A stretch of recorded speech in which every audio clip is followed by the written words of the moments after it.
Hello everyone and welcome to Prestige Encounters, the premiere of Campaign 2. I am your Dungeon Master, Salkos, and this is the second D&D campaign brought to you by Prestige Gaming Community. Now, we have a really great session in store for you and a really great story to begin telling today. However, we have a few announcements that we want to get through. First and foremost, a lot of the music you'll be hearing today is brought to you by Midnight Syndicate. Midnight Syndicate is a music production group that creates goth, horror, and fantasy RPG music that you could be using at your tables at home. Use the command !midnight for a direct link to the website. You can also go to the YouTube channel, watch your music videos, listen to the music on Spotify, or you can also go and find their music on Apple Music as well. We also have the Victor Brothers. The Victor Brothers are creating Celtic and fantasy RPG music that you could be listening to on the Spotify Music Network. Be sure to go and subscribe to the YouTube channel with the command !brothers for a direct link to their YouTube channel. Now, there are a few things changing with Campaign 2. First and foremost, look at all this amazing new artwork provided by many artists throughout the Discord community for us. My own bust portrait and all the bust portraits that you'll be seeing throughout this campaign have been made by the line art by our very own Jeremiah, aka Slimy Rice. His commission info can be found at on our Discord. The coloring, though, has been done by Starving Artists, who is also an amazing talented artist whose commission info can be found on our Discord channel. So we really hope that you enjoy the new artwork and everything that the story will be bringing to you. There's also a new technical feature added into this campaign. We have a new bot that was programmed by yours truly that is available both in our Twitch chat and in our Discord channel that will be displaying so many new features to you throughout this campaign. First, the stats of many of the characters you'll be meeting throughout this campaign will be displayed. You can find the complete commands on the Twitch channel using !commands to see what that has to available to you. So we'll be keeping track of things such as number of kill shots, the highest damage done, the highest healing done in one turn, etc. etc. There's so much there for you all to see. Along with the who has gone down the most times, who has rolled the most natural 20s, etc. etc. So we're really excited to be bringing to those features because those will be updated throughout the sessions and at the end of sessions, and it's going to be fantastic.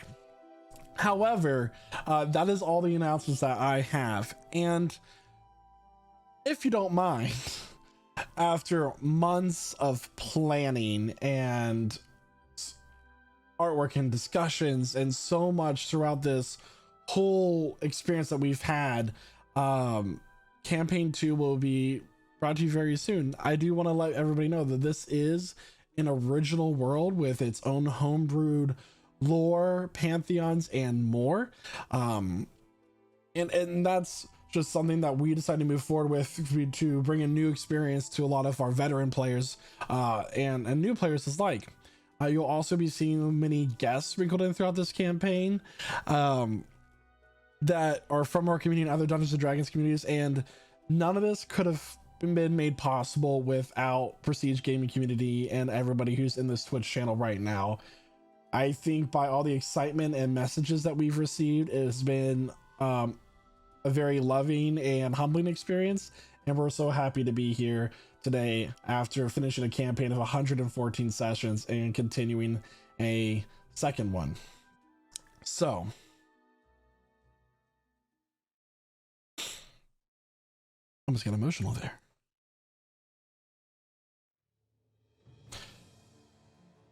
Members of our community and in our Twitch channel right now, I, the Dungeon Master Salkos, would like to take you on an adventure, a new story, as we are now entering a continent. This continent is known as Myrnwyn, a large continent in the world of Zolna. A continent full of adventure, danger, political intrigue, and mystery.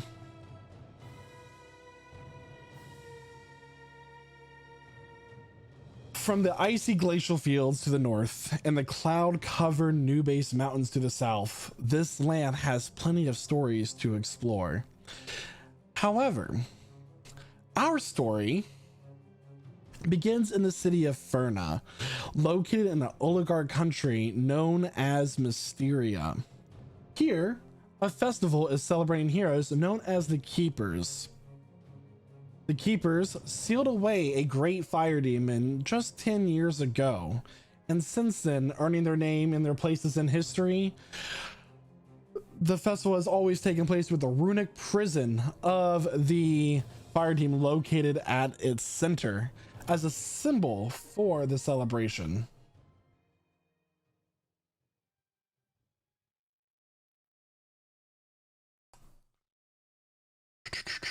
So,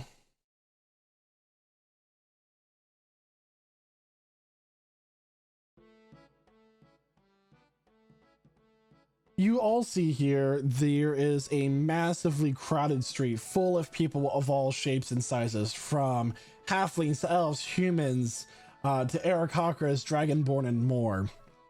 Stalls full of goods, treats, and games for many to be playing, sprinkled throughout the streets, along with people selling their goods, their craft, and more. Walking down one of the streets, seemingly with their guard slightly up, are three figures. And at this time, I would like to welcome Chloe, Jeremiah, and Noah to the table. We're going to start with Noah. Noah, would you like to describe your character, please?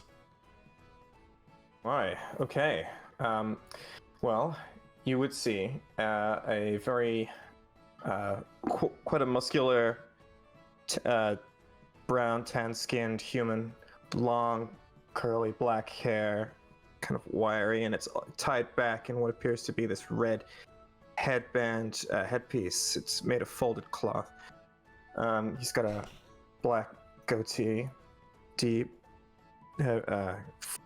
scowly eyebrows, black eyes.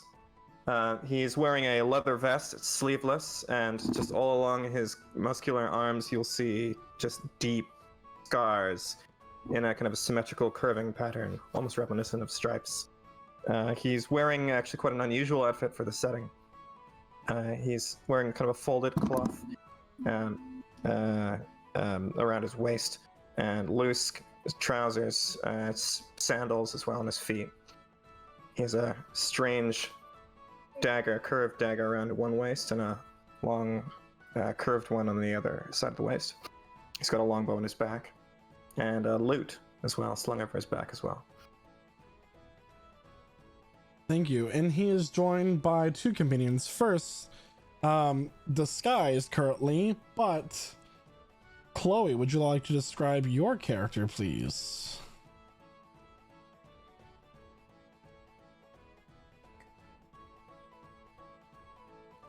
So sorry. So you're going to see this elven woman whenever you come into view, and she's going to have slightly tanner skin on the warm side, right? She has hazel eyes, and they're very bright, very wide, very amazed by what's going on around. Her hair, it's very curly, almost bush-like, and it's a dark brown. I would describe it almost like tree bark. At the current time, she is interested in all of the festivities going on, but if you were to look a little closer, you might take notice that she is a little aloof. Doesn't really know. Thank you so much. And the final member of their troop, Jeremiah, would you like to describe your character, please? All right, so what everybody would currently see is a sort of lanky, tall elven man with a smooth face, and he has a brown skin with vitiligo, so a lot of mixed in paler bits of skin all over his face. He wears a big hat that is kind of like a classic wizard hat, but it has holes all throughout the brim with mushrooms and overgrowth growing all over it, as well as a big cloak with similar holes inside of it. And he walks with a big wooden staff about as tall as him. Thank you so much. The three of you are walking through this festival as many people are shouting out what they have to offer. A gnomish man notices Astra's sense of wonder and immediately says, ma'am, miss, would you like to try a game? Yeah, what kind of game? Oh, it's simple. You just take this and it's a little spherical shape. It's a ball like the size of a baseball would be in our terms. And you see those 3 tins over there? And he points down the alleyway. All you have to do is throw this and knock them over in one go. And then you'll win this. And he pulls out this very bright pink material that's like wrapped in this paper, but it's translucent, and you can see that it's just easy game for a great treat. What do you say?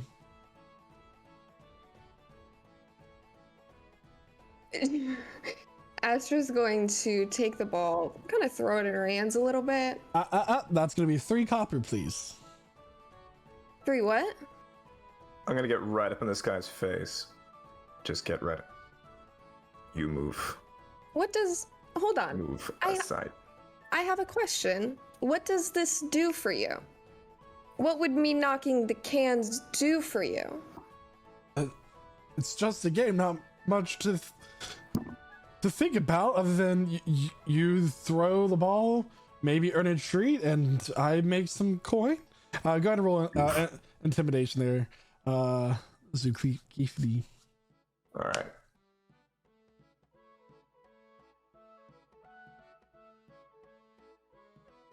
Oh, that'll be a 9. 9. He rolled a natural 1. Mm-hmm. No, okay, I'll back up. She can do this one for free. You know, just a practice shot. It's fine. Okay. Astra's gonna go ahead and chuck that thing straight down the alleyway. Okay, go to make a dexterity check for me, please. Dexterity? Oh no. You know, actually, let's feel it out. 17? 17. Just with amazing accuracy, the ball goes flying down, hits the center of the cans, and only one of them falls over. The other 2 don't even move. Just another thing that does not make sense. Another My thing. sister is strong. Why wouldn't those fall over? Oh, better luck next time. Mm-hmm. I'm just gonna stand there just between him and them and just wait for them to keep moving on, just crossing my arms.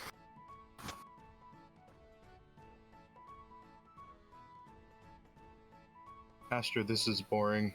Let's keep moving. Well, I'm looking. I don't know where to go. I see. If you look over there, she's cutting into that fruit. I have never tried that fruit. And in this direction, they have more games. But all of these games seem to have no purpose. Back home, we had purpose for our games. They were used to sharpen our skills.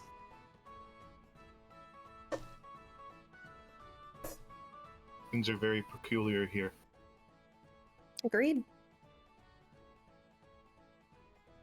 Let's try the fruit.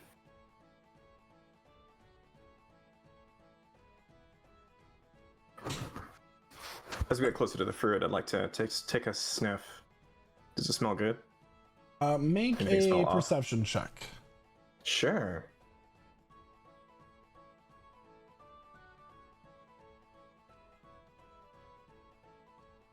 That would be a 21. 21. It smells quite good, sweet, yet there is a spice to it. As you kind of, and you don't just smell it, you can also hear it throughout the crowd. It's sizzling. Is this like orange flesh of this fruit has been skewered and coated in this orangish powder and is being grilled currently. And the amazing thing is, like, as this elvish woman is doing this, there is a tiny creature standing next to it that's just like blowing flames underneath and like stoking the fire itself. Hey, how much, huh? Oh, well, you see, it could nearly be for each year about 2 copper. And Zol's gonna dig around in his purse, which is completely empty. He's gonna look over at the other two. This one, they take coin. You have money. I don't have any of that, but I do have this hand-whittled hummingbird. Make a persuasion check.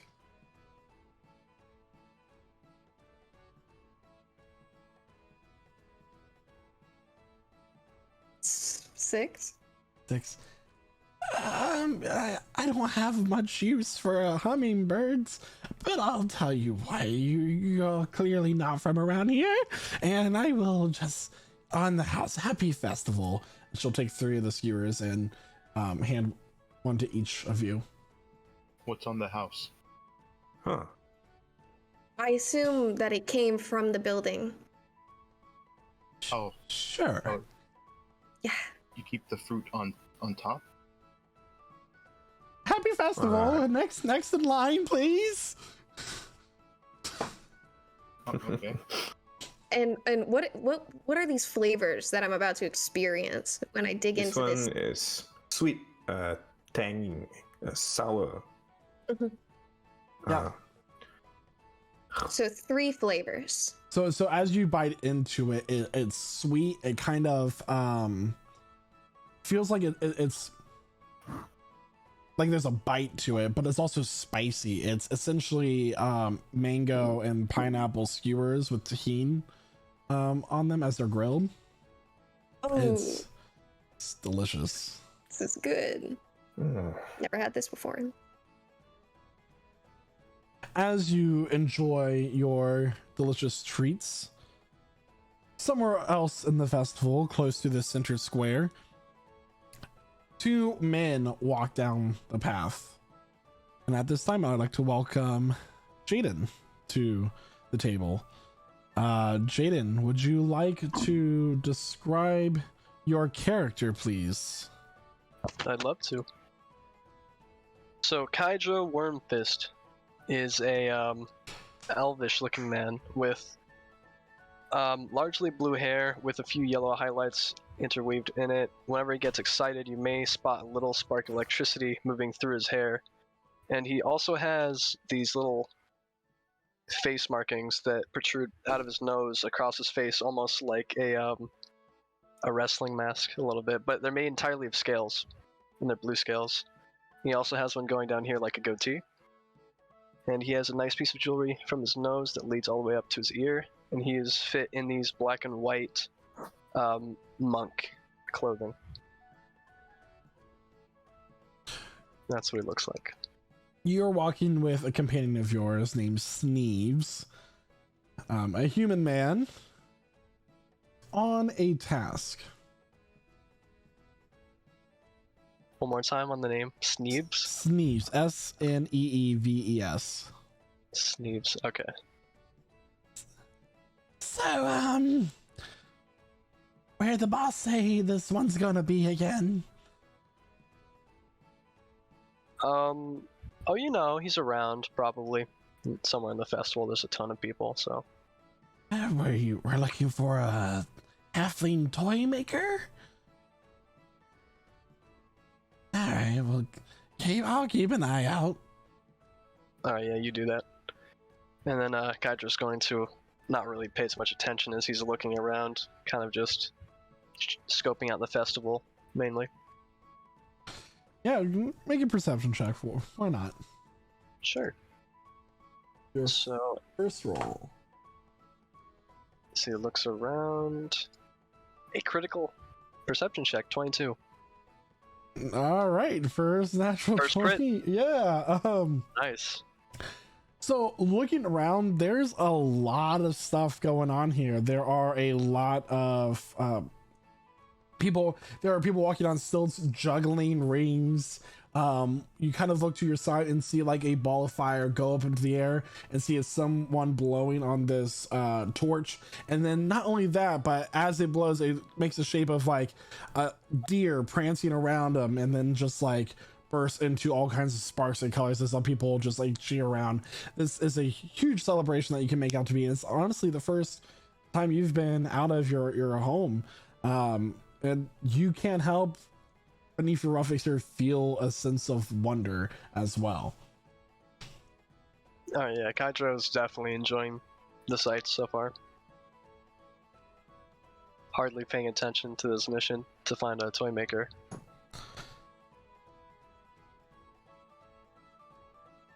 So, Kydra, can I ask you a question? Yeah, Skeeves, what is it? What exactly are you doing? Someone of your skill just being a forcer collecting debts for the boss? Like, what's up with that? Well, you know, I just really want to be able to do what I can with what I'm able to do to just really get money, really. I just want an occupation, and that's what I'm good at, is beating people up and taking money from them. It's kind of a no-brainer, honestly. yeah, I see it. And from like he takes his Steve takes his hands and kind of like ruffles his nose, almost like mouse-like. Food looks real nice. Smells good too. Gold? You want to get something to eat? Oh yeah, sure. That sounds fine. Did Kydro see any good places to eat while I was looking around? Oh, there's a ton. What are you feeling? Oh, yeah. Something new. I haven't had too much to eat over in our little town. Yeah, you walk up to this stall where there is a red dragonborn man that is just doing something on this metal piece with flames going under that he sometimes stokes himself through his breath. And he's just like shuffling, and then he like lets go of one of the turners that he has and just starts turning the food itself. And he goes, you hungry? Yep. How much for the large food thing that you're making? Cockatrice meat. Domesticated, so you don't have to worry about anything bad happening to you. For Okay. this, it's exotic, it's great. 5 silver. 5 silver for that? Indeed. Speeves, can you believe this? He wants us to pay 5 silver for this new food that we haven't even tried yet. We don't even know if it tastes good. 5 silver. Oh, you're so funny, Kydro.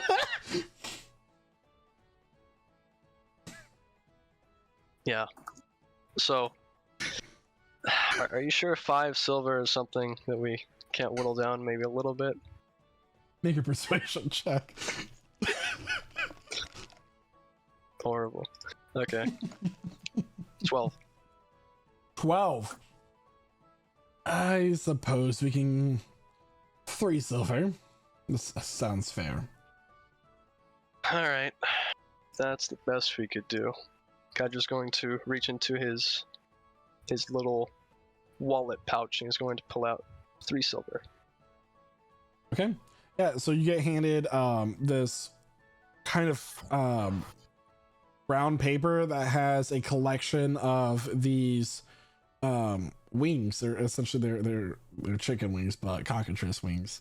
That have like this seasoning on it, and they are delicious. You feel like you did get your money's worth today. Excellent. How is it, Speeves? Hey, I forgot I'm vegetarian. I got caught up in the moment. God, you were so lame, Speeves. I hate you. What are you gonna do? Hey, you see that over there? I think that's our guy. Where? Now, walking down throughout the market, is another individual. And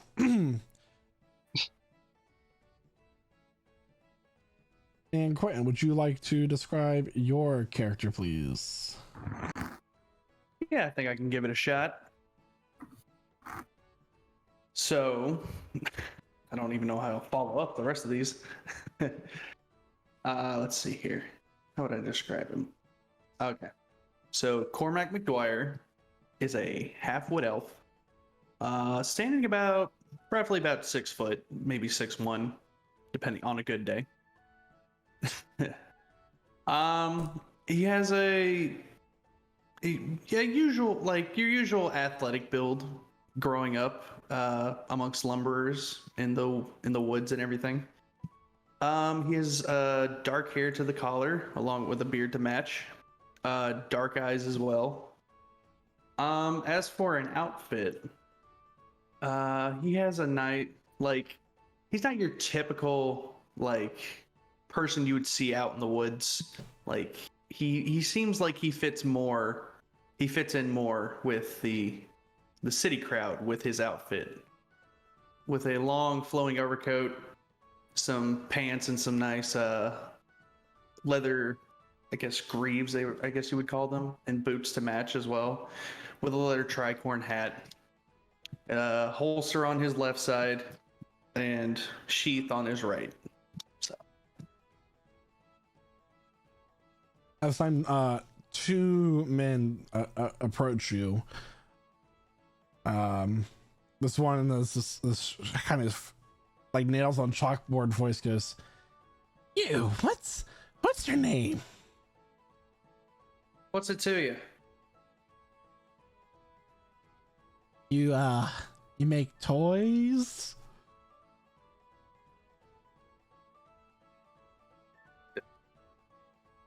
Sorry, I wasn't expecting. What my pal Speeves is trying to say here is, would you happen to be a halfling toy maker, perhaps? Am I okay? So wait, how tall are the two people I'm looking at right now? There's standard height between 5'6" and a little over 6 foot tall. So I'm basically kind of looking down at them, right? Yeah. Do I look like a fucking halfling to you? I heard he was tall for a halfling. I thought he was the guy. Certainly you'd be the tallest halfling I've ever seen, but who am I to judge that? What do you want with this halfling anyway? So, you just want to talk to him. That's what I Have a talk. nice conversation. Yeah, just want to talk. Cracks his knuckles. Trying to get in a bit of a scuffle then, aren't you? It doesn't have to be a scuffle. We like to depending on call how it a goes. rumble. Cut around the fat, the nitty gritty. Right. Well, if I happen to see any halflings around, I'll make sure to point them in your direction there, lads. Thank you. So, Cormac, you walk away. Yeah. All right. Just kind of shaking my head, rolling my eyes. And as you walk through the festival, what is it that you are looking for? Well, he doesn't rightly know exactly. He's just kind of taking in the crowd, seeing if there's any easy targets. Well, I wouldn't say targets, but he seems to be on the lookout for somebody. Okay. Go ahead and make a perception check for me, please. All right.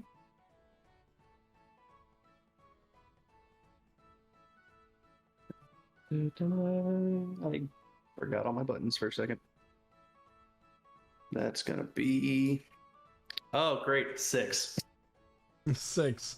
Not much to be seen here as you're kind of like just looking around. There is a number of stalls, clothing, if you're so inclined and interested. More than that, not much should be seen. But you do begin to hear a bell being rung. Come see the keepers, saviors of our world.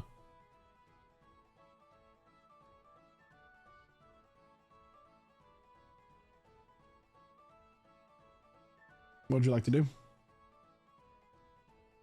Well, You know what? They've piqued my interest. I'll head over to where the bell was ringing. Okay. In fact, all of you hear this bell as many criers begin to announce the keepers, and the main event of the festival is starting.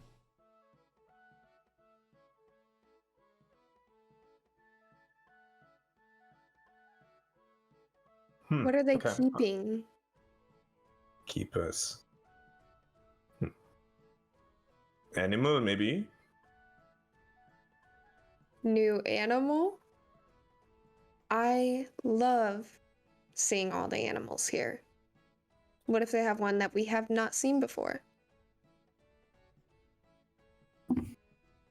Mm-hmm. Can also. Oh, okay. There I'll was square an my odd- shoulders. There's an odd animal cooking that food. Just be careful. Oh, these people, they want money, coins, which we don't have. Can't we If just they make can, but difficult lah, because they don't want to give away. They want to just take. So okay, they want to try to take from us. If we don't have, nanti they might want to try to hurt. So, be careful. Watch. Okay. Okay. Okay, thank you, Zol. All right.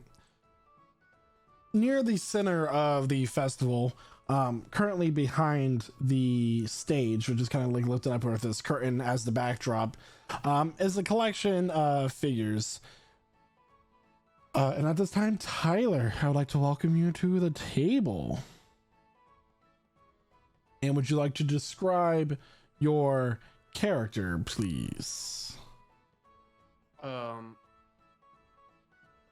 Yeah, I can do that. Okay. So he's just a human, just a dude. He's about 6 foot tall, pretty fucking muscular. He has pretty heavy armor on. You know, shoulder pauldrons, like rocking the breastplate. He's got long blonde hair. The sides of his head are like shaved and a little bit like cut back and braided into this long braid that goes down his back. He's got a leather braided band around his forehead. And it's a bit discolored. It looks a bit old. It looks like something that you could buy for $2, but he has kept it for 1,000,000 years. And you look at his face, and he's got these like sunken eyes. He looks gaunt. He looks like he hasn't slept in 2 weeks. He's got bags under his eyes. And on his face is a very sort of cocky smile. A dwarvish man approaches you with this long red hair and beard that's braided with all kinds of gemstones into it, with a long purple trench coat and a lute across his back. Albiar, why the long face? Something's going on behind those eyes. I knew it. I know it whenever I see it. Oh no! I assure you, there's nothing going on behind these eyes. I'm just here to pay my honors. Ever since you joined on as Razor 2 Squires, you've been a mystery to me. I've tried to teach you the ways as best I could, how to move, how to dance, how to smile the right way to swoon someone. But it's been rough. You're a tough one to teach, you know? You know that's not me. That's just not. That's not who I am inside. But you're a project. You will be my masterpiece one day. We can work on it later. The woman that you recognize to be Elmadia, the half-elven woman, Genmaud, let the boy be. You're always just talking and talking, and no matter how many times you find yourself in the jaws of some beast, I find the need to pull you out. Oh, you love me. He's gonna wink. Would you two get a room? Hell no. And at this point, Vimac, the party druid, is going to step forward. We have to make our appearance, give the people what they want, and then we can go back home and rest. I mean, you deserve all of the rest. You have done so much. Thanks. I do enjoy a good nap now and then. Can we get a beach episode? Maybe we can go to the beach. I've always wanted to. There's an aberration of smoke and a faint purple light that flashes, and Lavinia Delacroix steps forward, the party's sorceress. Now, all we're missing, it seems, is Glismeal. And right on cue, jumping down from a building behind you, 2 stories, and slamming down to the ground is this just flash of golden armor as this massive Goliath man now hovers over all of you. I found him.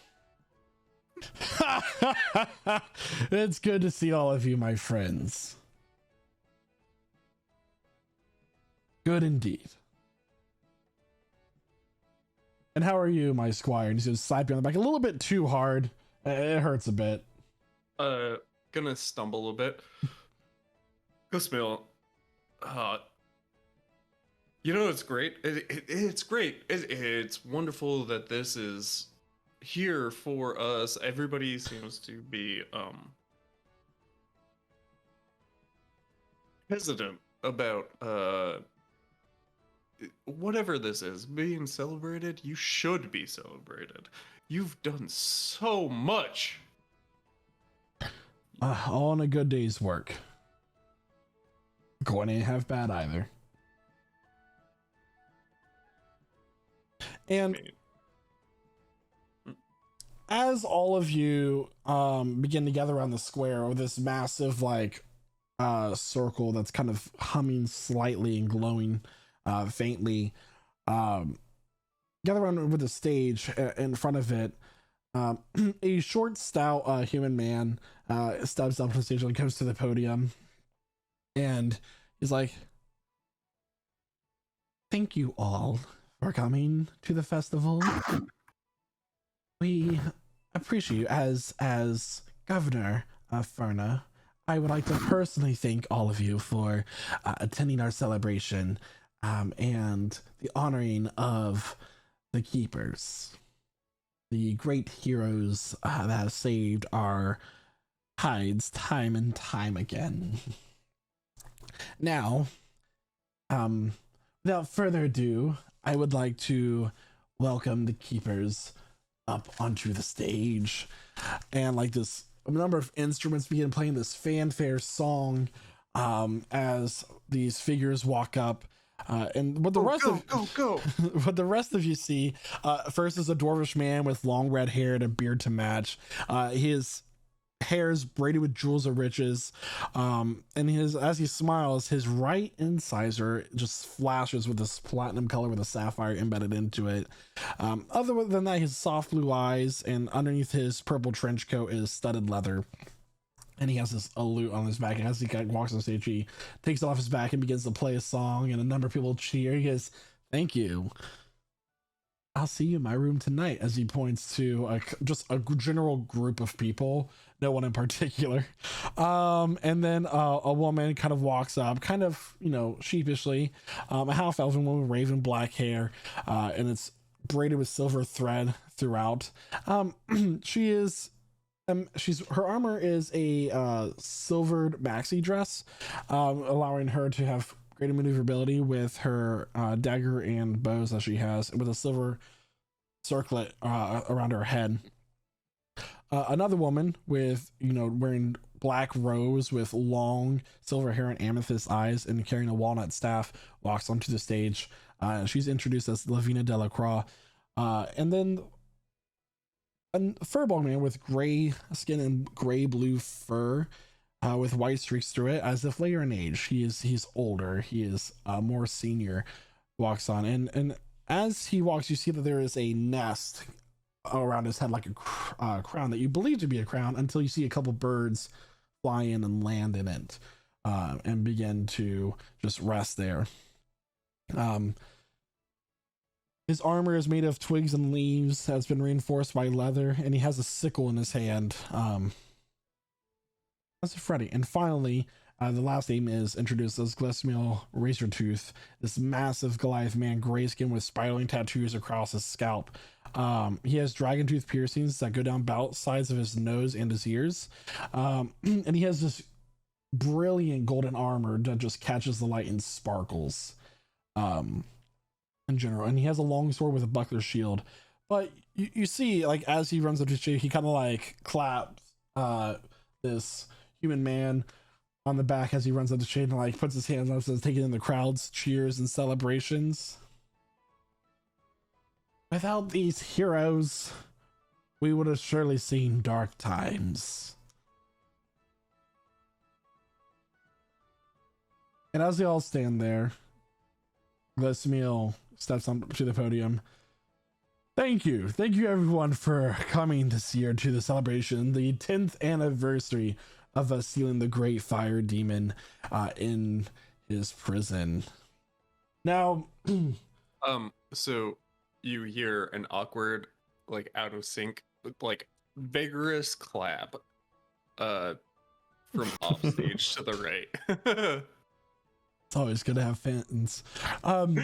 So as we all stand here, I would like to remind everyone it's not just us that are the heroes, but everyone who has stepped in during the fights, rescued the civilians from the collapsing buildings as we took on the main threat. You are also the heroes, those who fight even when things look bleak. And it is appreciated, each and every one of you. Now, without further ado, as he begins to continue to talk, there is a violent shake in the ground.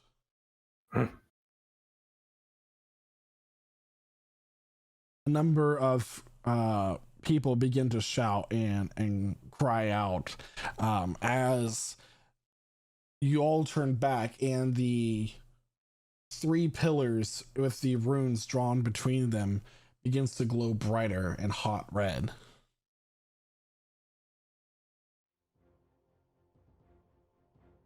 As you all stand there, the ground continues to shake, and you begin to lose your footing, swaying back and forth as now the ground from the 3 pillars begins to split and this chasm begins to open as fissures from each pillar begin to spread and go to the center. Now everyone stay calm. And as he says this, the ground splits open and there's this massive red glow as these swirling flames begin to gather with mixture of red and black at the center of this. Glispion's gonna look at you, Albiar, and say, Sword and Shield Boy, hurry! I run. I run as fast as I fucking can. Yeah, so as Albiar runs up and gives him his sword and shield, he goes, get everyone to safety. As he does, you watch as Delacroix begins to cast a spell, and as this flame suddenly takes form and shape, launches this massive streak of red and black flame, and you just watch as Delacroix goes up in flames. Does nothing but her silhouette is visible as she screams in writhing pain. As the flames clear, there's nothing there. An echo booms throughout the arena as people are now scattering. Number of small winged creatures begin to fly out. No prison can contain me. As the crowd begins to move and run towards this alleyway between buildings, people are now being attacked by these small winged creatures. Things are broken. A massive ball of flame and rock hits the house, causing it to collapse on its corner. As you watch as the keepers begin to leap to action and begin to attack. He goes, those of you who can fight, get them to safety, pointing to the crowd. And at this time, everybody, you all are being pushed by the crowd into this alleyway as a number of civilians are falling to these winged creatures flying throughout the air. Small, but agile. And it is at this time I would like everybody to please roll initiative. Let's go! Let's go! First initiative roll. Oh, where are we on the map? Yeah. So you're gonna be where the crowd of people are, Okay. to the south. Oop. To the south of them? Okay. Am I like here? gonna be on this map in initiative? Yeah, Okay. so you all are gonna be. He's instructed you to Okay. Yep. right. Cool. There we go. For some reason it went back on me. All right, so what you see here is a number of people kind of rushing as these small red leathery winged creatures are flying out. They're small. Who is? That's Albiar. Yeah. That's me. Hey, my token actually wants to work this campaign. Let's go. Let's go. Okay. It wasn't your.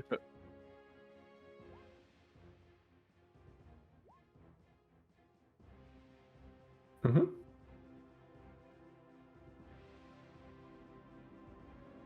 Yeah, I dragged it.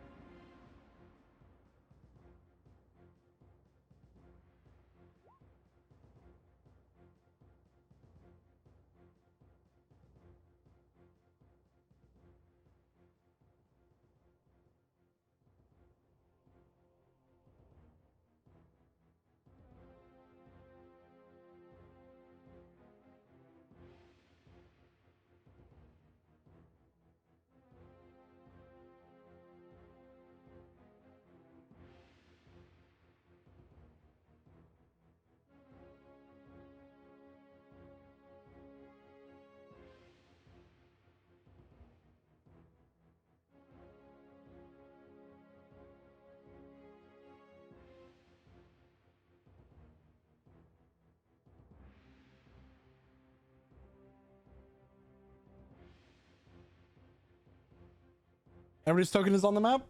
Should be. Yeah. Oh, yes. Everybody's token on initiative order? I'm missing 2. Oh yeah. Sorry. Initiative. All right. So let's go ahead and roll these creatures. Initiative. All right. What? Oh, I typed it incorrectly. There we go. First initiative, first fight of the campaign, everybody. How are we feeling today? Let's go. Yeah, let's go. Not confident. Let's go. Nah, this is gonna be easy. I know. I would like to make note though that during that whole process, I would have liked to pick on that dwarf that you mentioned, all the jewels. I was definitely commenting on all of the jewels, or Astra was. One and the same. All right, so the red one rolled a, so that is going to be 14. Here to tell you about our Minecraft server is Tyler, while I get this all set up.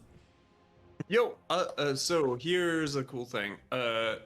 We have a Minecraft server, and on our server, we are currently loading the 119, the wild update. But we have a ton of fucking I shouldn't say fucking when. Anyway, we have a ton of bosses that you can fight. You can go and fight like the bee queen. You can fight the honey boss. It's a PVM server with bosses, and we also have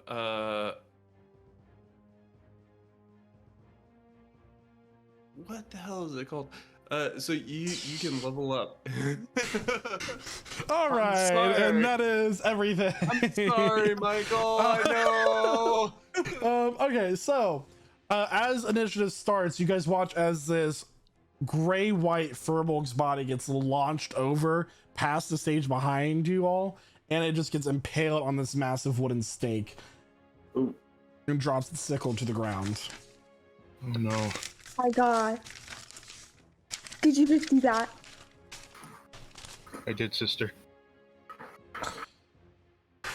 Right.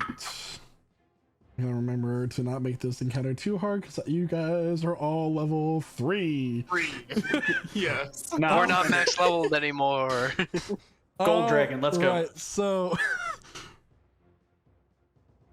top of the initiative is one of the first little creatures, and it's going to fly. It's gonna go up to Astra, who's right there, and it's gonna take its tail with its finger on the end, and it's going to launch at her chest. I'm using my reaction for Halo of Spores. It needs to make a con saving throw. I could deal yeah. It needs to make Halo of Spores. 6. Okay, yeah. So that is it's 1. Nice. Okay, but basically this cloud of spores shoots out of under Aspen's hat and surrounds this thing for a moment and like kind of drains the life a little bit. 1 necrotic damage. 1 point of necrotic damage. All right. Here's the fun thing. I wasn't on the turn tracker. You want to reset that. What is your initiative? 12. 12. Okay. Oh, you're on there. Yeah, I just got on there. Okay. Okay, cool. Astra, does an 18 hit? Barely. Barely. That's new for you. I need you to make a Constitution saving throw, please. Yeah, let's see what this is gonna turn out to be. I'm not loving this right now. 6. 6. That will fail, so you're going to take 4 points of piercing damage, and in addition to that, you're going to take 17 points of poison damage as the stinger gets you right in between your shoulder and neck, and just like you feel the stinging pain spread throughout. She's just gonna squeal out in pain. I mean, like a little animal. And I need a concentration, spell concentration check. Who? For you. For me? Yeah, A because concentration? you're disguised as an elven woman currently. Oh my goodness, my lord. So your spell ends and your furbolg form is now revealed. And I'm now Disguise 7 self feet is- tall. Yep. Smile. Big lady. Big lady. Big lady. Got stabbed in the For head. those of you wondering, disguise self, Okay. yes, normal circumstances, but we flavored it differently for these two individuals. So to make it last as long as they want to. Okay. The next one is going to attack now, and he's gonna run up and fight on here and grab this random woman and attack her. And that will hit. She'll fail her con save, and she goes down. Dang. Cormac, it is now your turn. Alrighty. So let's see here. He's gonna pull out his bow, his longbow. And are any of them in the air, or are they just all on the ground right now? All of them. So they're all in the air. The ones that you see above the buildings are currently on the roofs. Okay. Let's see here. All right. I'm gonna go for the pink guy right here. I guess if you want to call that pink. The pink dot. Yeah. Civilian. Yeah, that's an 11. 11 will miss. Damn. He's quick. He's crafty. Yeah. And that's all I can do for my turn. Okay.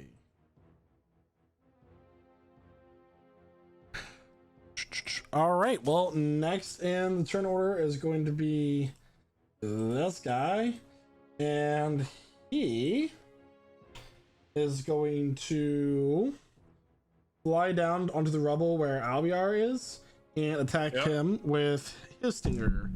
Albiar, that is going to be a 21 to hit. Yeah, that'll hit. All right, can you make a con save, please? DC 11. Yes, I can make that con save. I rolled a 6. All right. So that is going to be 4 points of piercing damage plus 9 points of what's the word I'm looking for? Poison. Okay. So 13 total. Is there an effect? Nope, you just take poison damage. Okay.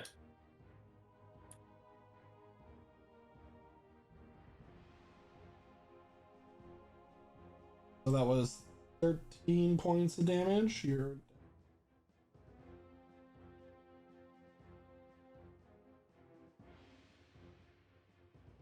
all right.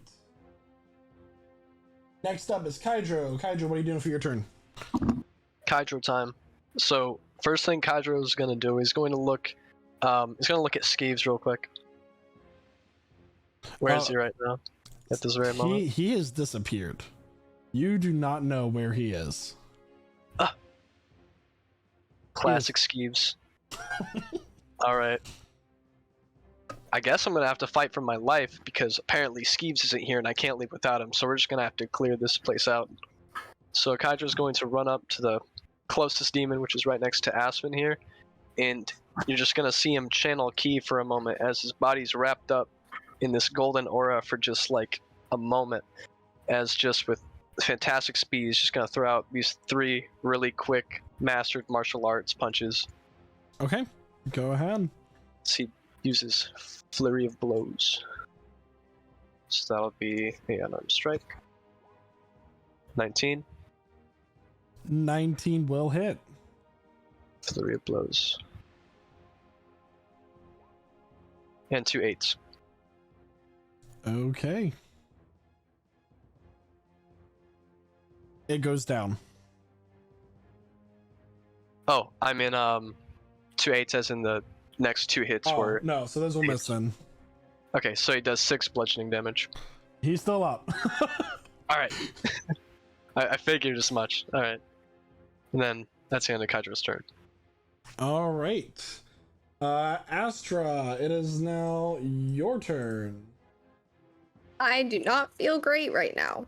I know. So I'm gonna go ahead and fix that for myself a little bit with a little bit of healing word. Yabba dabba doo. Let's see here. That's gonna be 6. Huge. After that, I'm gonna go ahead and immediately retreat. I don't care if he takes an opportunity. I don't care if he does what he has to do. We are running as far away as possible. To our own detriment. Okay. So Astra leaves, and it will take an opportunity attack against you. Mm-hmm. That is going to be a 12. No, does not hit. Okay. Astra, you mutter some healing magic, and your wounds close slightly, and you begin to run away as it does, and it tries to swipe at you, missing. With that, Oh, real quick, I would also like to hidden step real quick and be invisible. okay, yeah. Thank you. With that, civilians are going to continue run. They're going to push past Zulkifli, and Albiar as well. There, and those are the ones that are moving. You guys watch as these civilians continue to run. The upper half of one of the keeper's torsos skitters across the ground, leaving a trail behind it as it does. Elmadia's body just skitters and leaving trails. Albiar, this is terrifying for you. Yes. So Yeah. there's that. It's now the next one's turn. It's going to run down, and this woman couldn't get away in time. It's going to attack her. That's going to hit. Con save. That will fail. Damage. She dead. Yeah, but Ooh. Next one's down. And with that, Abiar, it's your turn. The thing in front of me, I'm gonna try and hit. Yeah. Okay. I wanna do a Warhammer two-handed. Warhammer two-handed. Okay. Did that roll? It did not. Okay. Okay. There. That also didn't roll. Okay. I have a 20 for your Warhammer. That will hit. Okay. I'll do the damage and 11 damage. Did you get that? Yep, and it is dead. Good. first kill of the campaign. Let's go. Hey, let's go. Make sure you count your killing Let's roll. go. He is going to move over here. Not like try and help. He is just trying to body block. And he's going to yell at all of the creatures. He's going to let out a feral at all of the feral creatures. I love how we can see facial reactions now in encounters, guys. This is great. Great. Yeah, for sure. Also true. Oh no, I gotta hide my sass now. Anything else for your turn? No, that was All right. my turn. Aspen, it's now your turn. So Aspen looks over at Zulkifli and says, "Zol, help those civilians over there," and points to the bottom right. And then he drops concentration on his disguised self and shoots up to 8 feet tall, and his staff also grows with him. And he basically uses. I'm going to use Shillelagh as my bonus action, and his staff grows a bunch of just spore spreading mushrooms all over it, and he takes a swing at this demon in front of him. Okay. All right. So let me roll this. Okay. That's a 10 to hit. 10 will miss. All right. Then that will be my turn. Excellent. All right, the next one's gonna fly down and it's gonna go after Kydro. Kydro, that is going to be a 20 to hit. Yeah. All right, that'll hit a little bit. Con save, please. Con save 2. Oh no. Okay. 5. 5. That will fail, so that's gonna be 4 points of piercing damage plus 6 points of poison damage. Youch. Yow. That did like quite a bit. That was pretty crazy. Level 3 damage is wild. So that's 11 points total, I believe. That's what I just said. 10. 5, 4 plus 10, 6. 10, yes.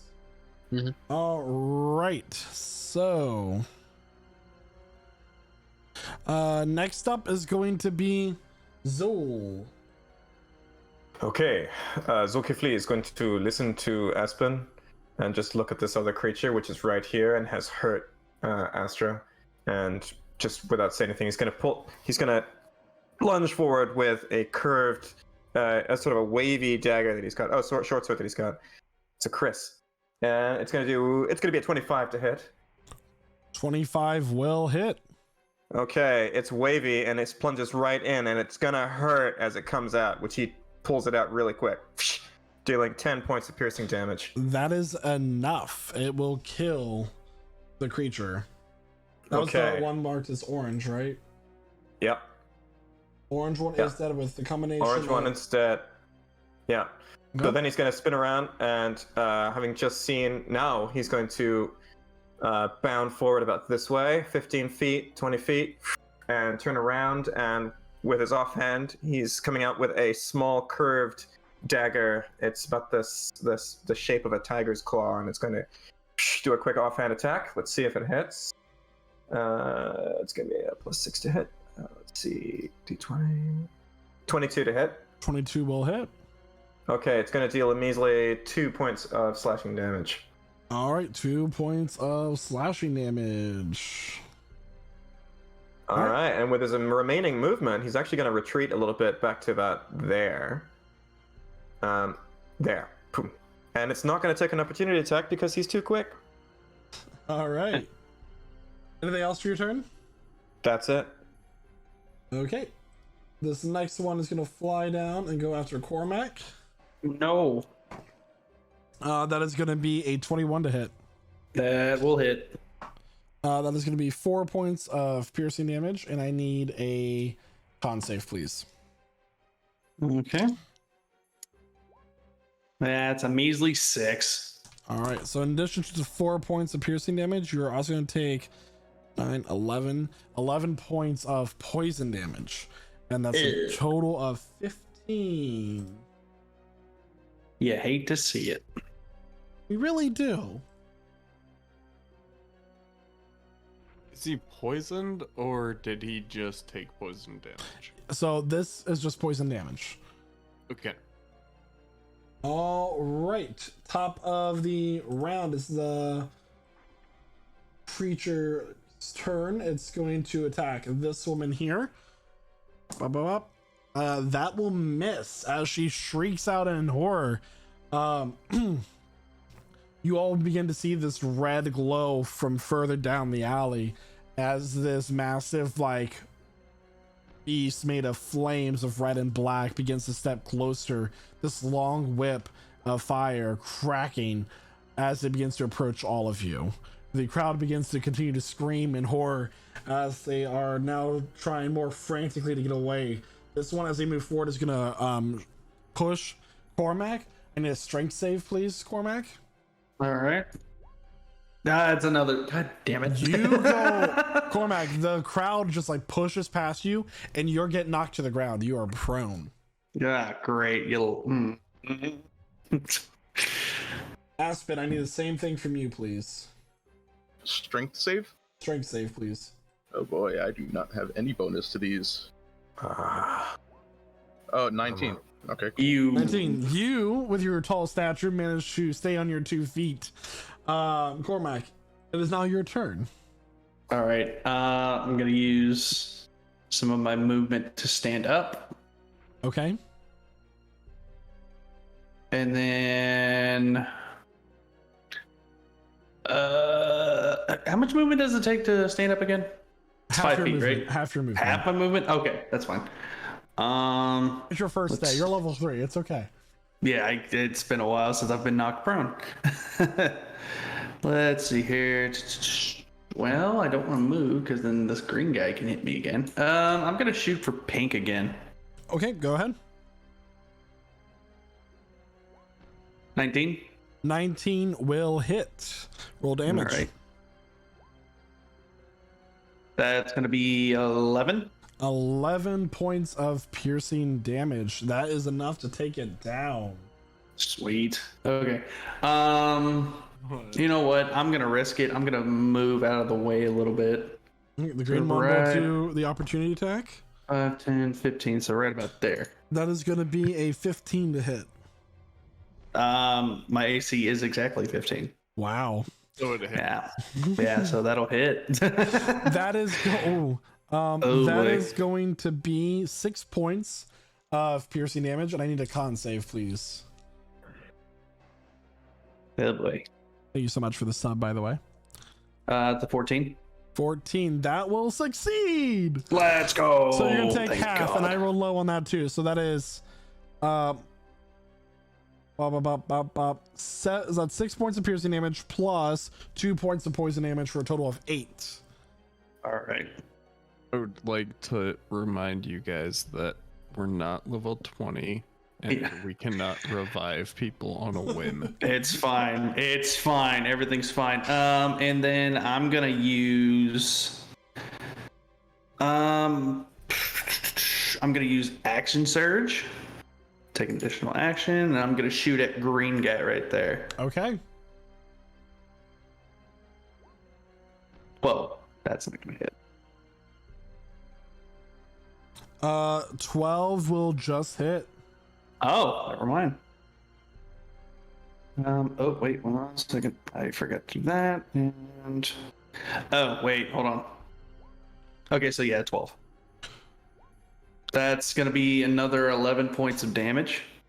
11 points is enough to kill it. That is another killing blow for Mr. Mac Dwyer. Nice. And for a bonus action, I'm gonna use second wind. So How the fuck do you so this? I get back with then I come back with 7. Okay. You get 7 hit points back. Good to Yep. know. Good to know. All right, and that'll be my turn. Amazing.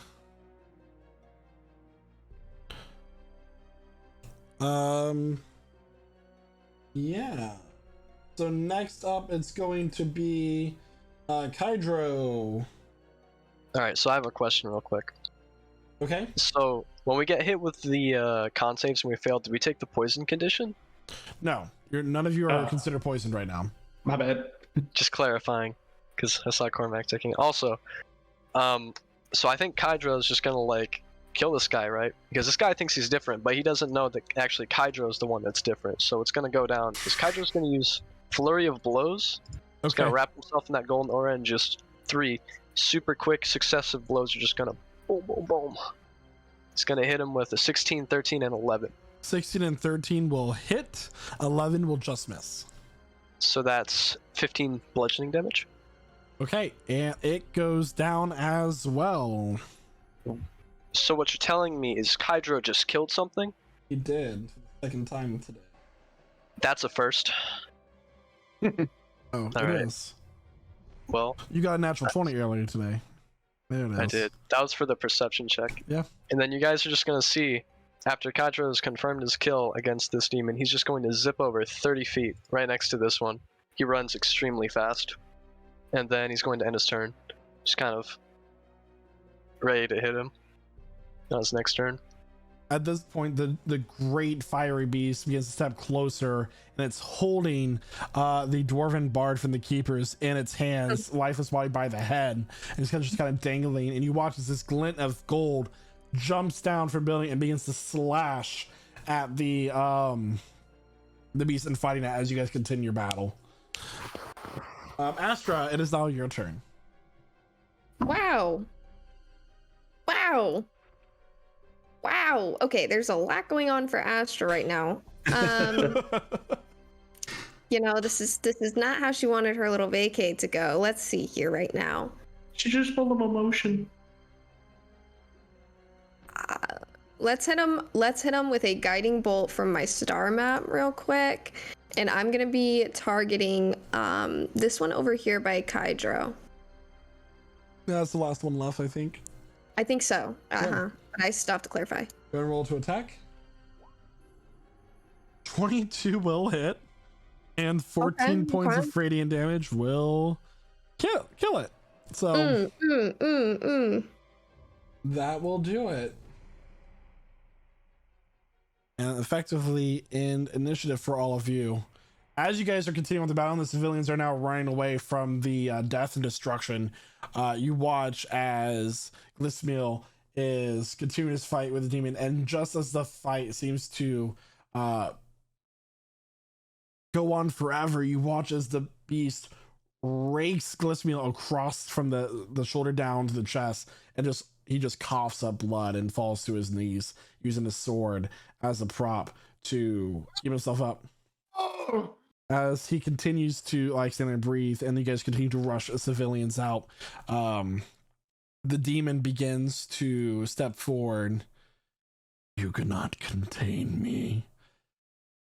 Glismiel looks up, blood trickling out the corner of his mouth. That wasn't my plan. And you watch as just in one final lunge, Glismiel takes his sword through the jaw of the demon, up through his mouth, out into his head, and coming out the end as just a spew of flame and molten material falls down. And as the flames of the demon begin to dim, Glismiel falls to the ground. Oh. How close is he? How far away is he again? He is about...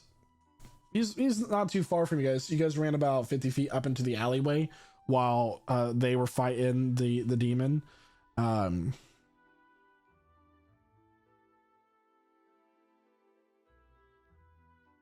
So, what are you all doing? Pat. I'm full sprint running to Glismiel. Okay. I'm locking eyes with Kydro, just panting, bloody. Kydro! Oh, hey, it's you. What are you doing here? No. And I'm just standing there for a moment, just... Then I sheath the Chris and I come over and I just clap him on the shoulder.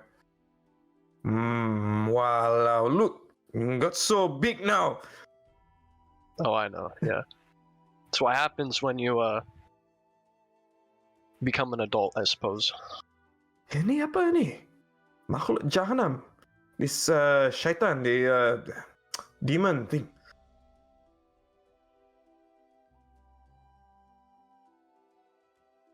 The demon. Is gonna slink over to Aspen real quick and check on their statuses. And then after that, she is again going to slink over to Cormac and kind of tap him on the shoulder. How are you feeling? Waste of good fucking arrows is what it is. Well, And you're bleeding from here, and there. He kind of winces a little bit, but tries not to show it. Want help? That'll be fine. DM, can you tell me when I get to Glismiel? Yep, I'm gonna address that interaction last. I'm finna cast heal anyway. Get healed, loser. All right. I didn't say that, but that's me. You know what I mean? She's not like that. Okay. I'm looking up and watching as Albiar is heading up to the body of the paladin. I'm just standing up. Wondering what I'm about to see. Recognizing the feeling there for a moment. So, Albiar, as you run up to Glismiel, you get to his body and turn him over to his back as he's just like breathing very shallowly. I'm going to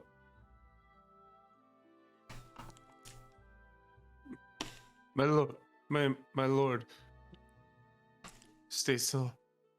I have you. And I'm gonna lay on hands. Yep. So you as you try to gather this divine energy into your hands, Lamb, there's just this flicker of black and red flame as it just dissipates. Look. It appears I don't have much time left. Lord. It's I'm gonna try and lay on hands again. the spell once again dissipates. It's gonna be all right. You trained for this. No, you can't. It's gonna be all right. I'll be alright. He's gonna reach up, his hand shaking as he grabs a pendant from around his neck and pulls it, the latch breaking as he does so. It's a symbol of a red burning sun, and he's gonna take your hand, it's bloodied, and rest it into yours. You be the hero now. And you watch as Glismiel's eyes slowly begin to glaze over, and he looks off into the distance. But you can't. But you can't.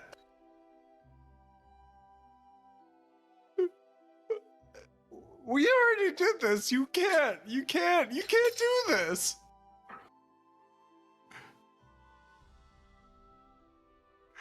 Glismiel. Please. And he's gonna try and lay on hands again.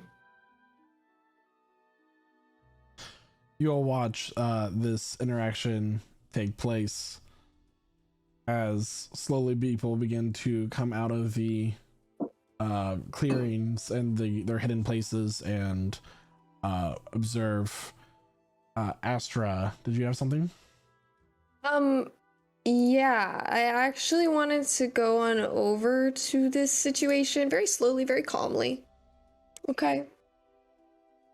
And he was the dwarf, right? If I'm not Glismiel mistaken. was the Goliath paladin. The Goliath paladin. Does he have jewelry on him? Does he have a crystal on him? Does he have some kind of like other adornment? Other than his golden armor? Nope. Wow. Okay. He's He was. He ballin'. I was not expecting that. Either way, I'm gonna sit next to my very distraught new companion that I've just met, and I'm going to take out that same hummingbird carving that I had earlier. I'm gonna start carving into it. I'm assuming there's a glyph. Is there a glyph on his armor? Is there like a symbol for that? His symbol was the sun. The sun that he gave to Glismiel. Right. I'm gonna start carving that Too sun long, into the hummingbird. Trust. Please. You can't. Everybody else is gone. Everybody. Everyone is gone. You are the only person left. I'm back. I'm back!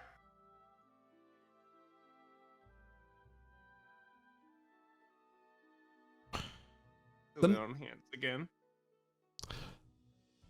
The next few moments are a bit of a blur as shouts of alarm are being called out of different people who have found others, as many people begin to gather, and a overall rescue effort now begins to kick in. Bodies are gathered, clerics are running about trying what they can. One of them comes up to Glismiel and Albiar along with Astra. I'm coming up to Astra and just murmuring to her that we should go. We should let them go.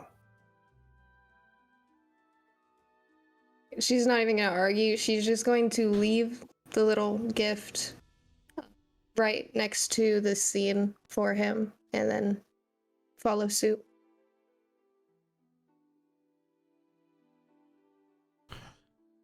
He's gone.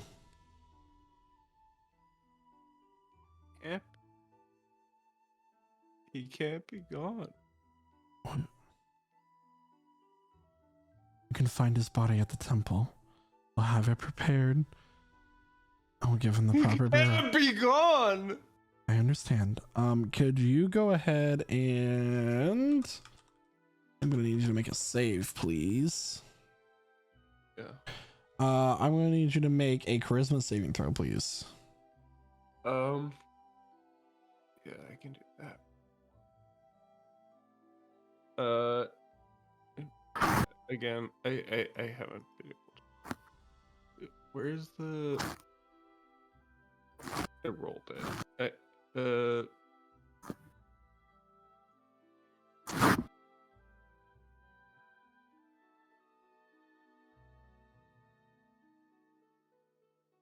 Sorry. Did you roll?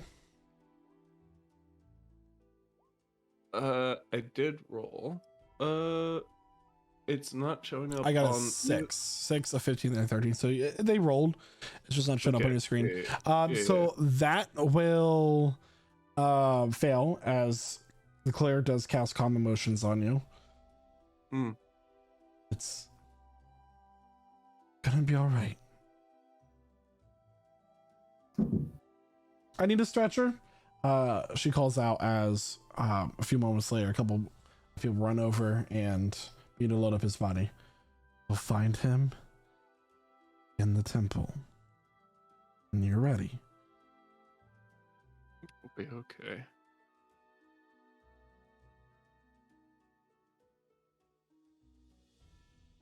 Hydro. Sneeze comes up to you just out of nowhere. Hey, buddy. What happened? I ran away. Yeah, really? You think so? I mean, what else was I gonna do? I'm no use here. You really can't fight at all? Ah, that's what you're here for. I just hold the money.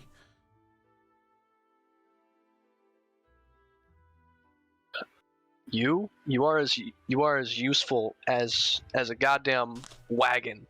You realize that, right? Look, I got stabbed by whatever that thing was, which I had to punch to death, by the way. That sucks. That's rough. I can only, geez, man, I can't. Wow.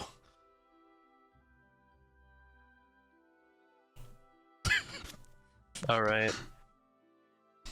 Gonna go get patched up by one of these clerics. Kydra's gonna just walk up to like a random person who he thinks can heal him, and he's just gonna tap them on the shoulder. You begin to hear child saying, now, everyone, calm down. For those of you who need healing, please make your way to the Fang Tavern. And like they're just starting to dress, like motion people to disperse the area. We have food, drinks. If you lost someone, please, the Fang Tavern. Alright, Skeeves. Let's go to the tavern so I can get this wound patched up. I feel like you're just mispronouncing my name on purpose, but it's okay. I'll go. Whatever. Zulkifli's gonna look to Albiar, who's, I guess, still kneeling on the street. Yeah. Okay, he's gonna go over. Just stand over him. The big one, he's your friend.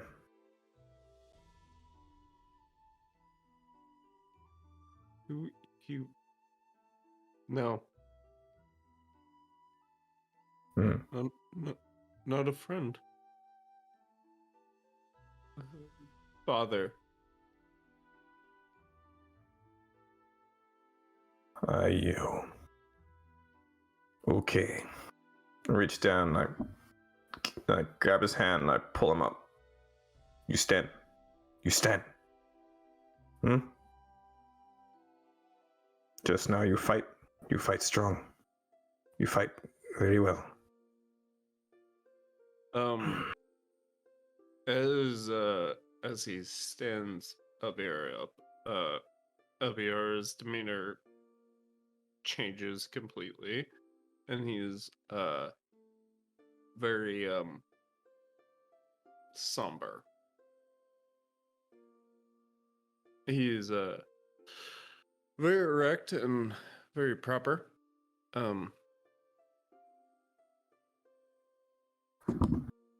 You look. We need to move on. We need to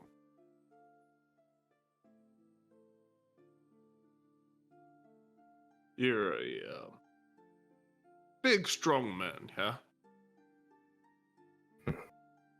Can you Just help? looks all suspicious. Can you Help. Help my heart. That one I cannot. Okay, Oh, wait. He looks a little confused. This whole situation. We need to fix this. We need to kill those people. And I point up just at this guy randomly. We need to kill those people. Can you help?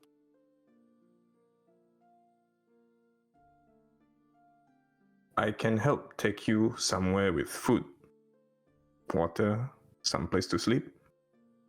Huh? And then you think. I don't need food, I don't need water, I don't need sleep, I need to get revenge.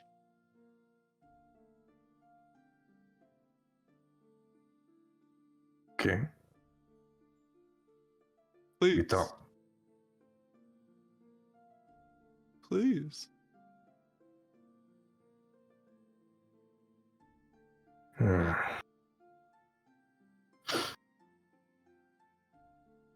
Come. He doesn't even wait for a response. He just motions for him to follow. Just starts going towards that. First to Aspen and Astra, and then Beer grabs his stuff and kind of muscles himself into being okay. And follows. As y'all approach, y'all are gonna see Astra shaking like a leaf. She is quaking. And she is just bombarding Aspen with questions about what those things were, why they're doing this, what purpose this serves. I really just don't understand.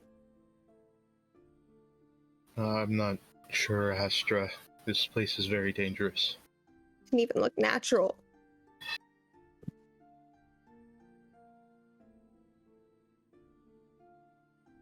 you saw something we called Makhluk Jahannam.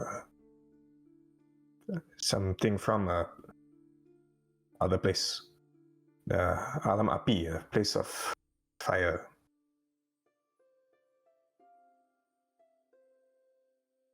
You saw the fire demon. You saw the fire demon they trapped years ago.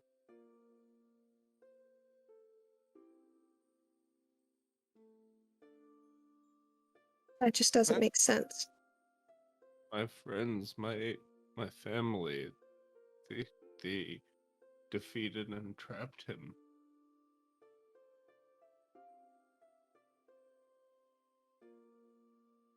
How could this I'm happen? just leading the group into the tavern at this point, if I may. As you all head into the tavern, Cormac, what are you doing? I want to see if I can recover any of my arrows that I fired. Make an investigation check. Right. That's not gonna be good. Oh, Whoa. nat 20. What was it? Nat 20. Nat 20. Okay, yeah, you've managed to find all of your arrows. Sweet. And like, as he's like rotating his shoulder, like trying to get adjusted to the healing he took, he's also gonna follow into the tavern. Okay. And he'll follow in and he'll take a seat at the bar.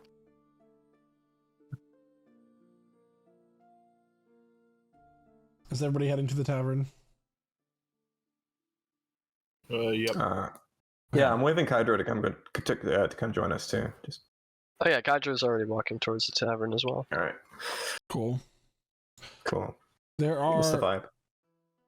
I mean, there's a number of people walking around. Like, very quickly, the guards have set up kind of like a line where food and broth is being presented. Like, it seems like a lot of the vendors have quickly be within, like I said, it seemed like a blur, but 30 minutes to an hour passed where just everybody sprung to action, and the vendors brought their food into this tavern and are now more food is being brought in a line of set up. Like, there are people being wrapped in. Those who don't have life-threatening injuries are being bandaged rather than healed with divine magic, so on and so forth.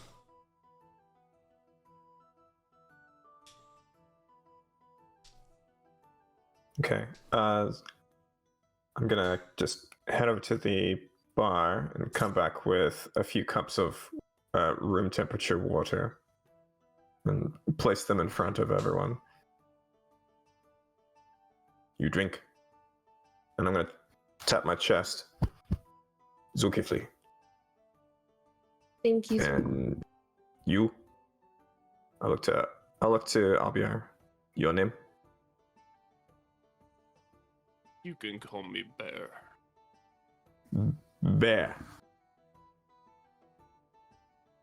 You've seen the big creatures. Brown, black, gray, bear. You can call me Bear. Bruang. Bear. Okay. My name is Albiar, but people can't say that. Albiar. What's wrong with Albiar? Easy. Ayyo. People can't say that. And, Glismil called me his little bear. Your father.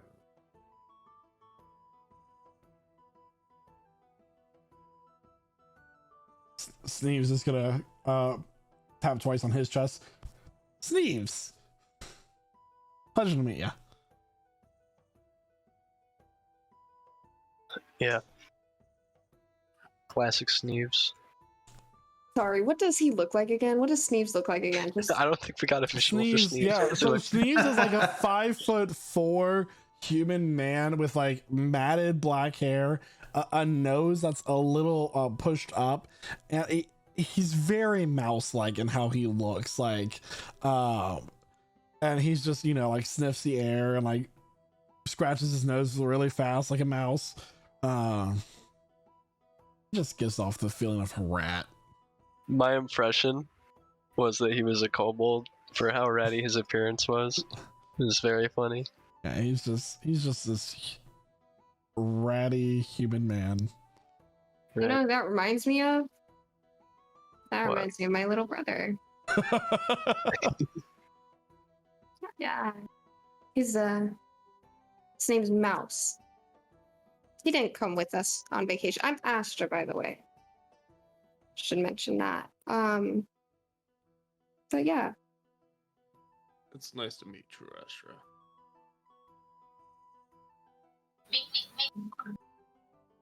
Sneeze. It's nice to meet you as well. I'm sure it is. Wow, the Squire of Glismiel. What an honor that must have been. Have been. Guys, am I saying that? Have been, yes. As he's talking, I pull out my big fucking warhammer and smash it on the table. Oh, There's no. I'm gonna get us some food. How about that? I'm gonna get us some food. It's better.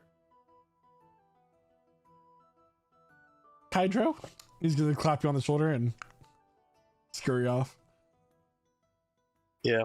Well, I mean, Zolk knows me. He's gonna take a swig of this water. But I'm just me and my buddy Speeves here. We're just looking for this toy maker. But personally, I really enjoyed the city. A toy maker. Yeah. No clue what he looks like other than he's a halfling. I don't think that now is the time for toys. I agree. Was the man about as tall as a sheep? Yeah, I think so. I don't see a lot of halflings. I suppose they could be sheep-sized. I'm gonna think back to the halfling that we encountered on the road. Toy maker. Small. For sure, yeah. Like, you see Cormac over there, right? What was his name? I mean, compared to you, everybody's small. I'll look over at Cormac. Yeah.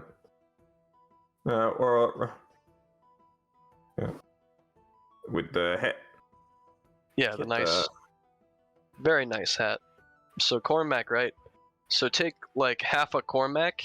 This guy's probably that size. Maybe. I don't know. Maybe a third. Cormac's a little bit tall. White hair? A hair color? I don't believe we got one. All I know is he's a halfling, and he may have some, toys. I don't know, he makes them, apparently. Apparently, his father has 4 feet. Oh. The man's name that you're looking for is Marakar Labinji. Ooh. How do you spell that? I will type it out for you. And this is the same person that you three met on the road. Yeah. I'm Got it. I need to use the restroom. I'll be right back. Alright. Kydra's gonna continue talking to Zulkifli. So, what have you been doing all these years? It's been, what, like 2 or 3 since we last worked together on something? Let's see, going here, going there.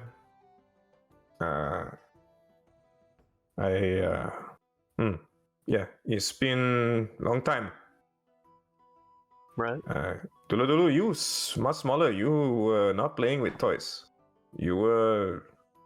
You still in trouble. Not as much trouble, but, when something needs to get done, I get it done, that's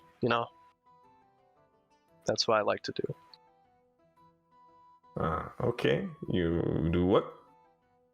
Very good. Right. Yeah. You never did really seem like the person to sit and stay. I'm sure you've done a lot of adventuring yourself. Yeah. I was Every day. every day. Wow. For sure. Every day. an adventure? I'd love to do that. I'll just sort of nod darkly over at Cormac. This one is who, huh? Your friend or what?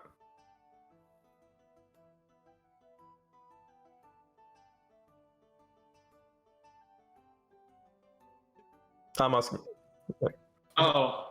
Sorry, I thought I was talking to. Yeah. My bad. He just looked over and goes, "What'd you say?" He just wasn't paying attention at all. He's trying to get the attention of the bartender, who probably is a little busy right now. What you want with this toy maker, Kydro? Oh, I don't know Well- nothing about it. No. Oh, wait.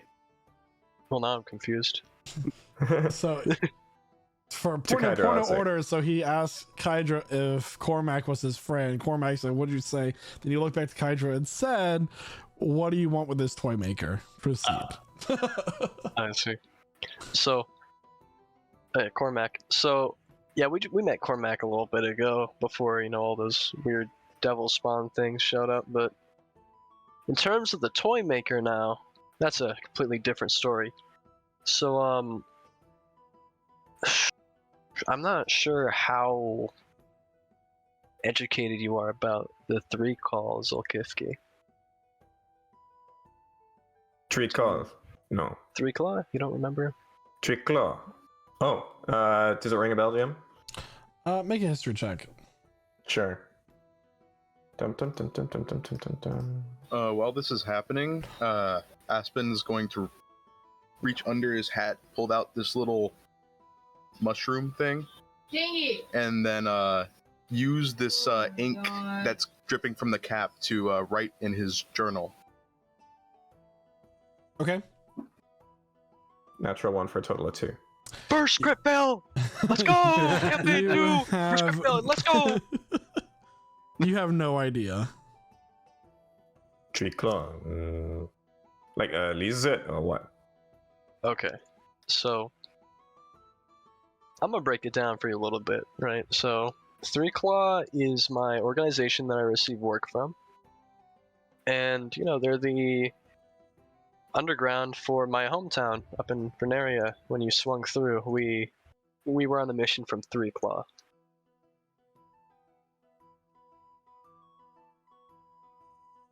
And well, this is one of those missions.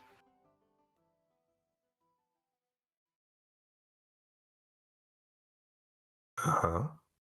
Yeah. They want you to do what? He leans forward. You kill this toy maker or what? Kill? No, not necessarily. Maybe. It really does depend on how much he's willing to put up a fight or just not fight back at all, honestly. So, to my knowledge, we're just collecting money from him. Because, it's what I do. I collect money from those who don't pay their bills on time. And his dues are,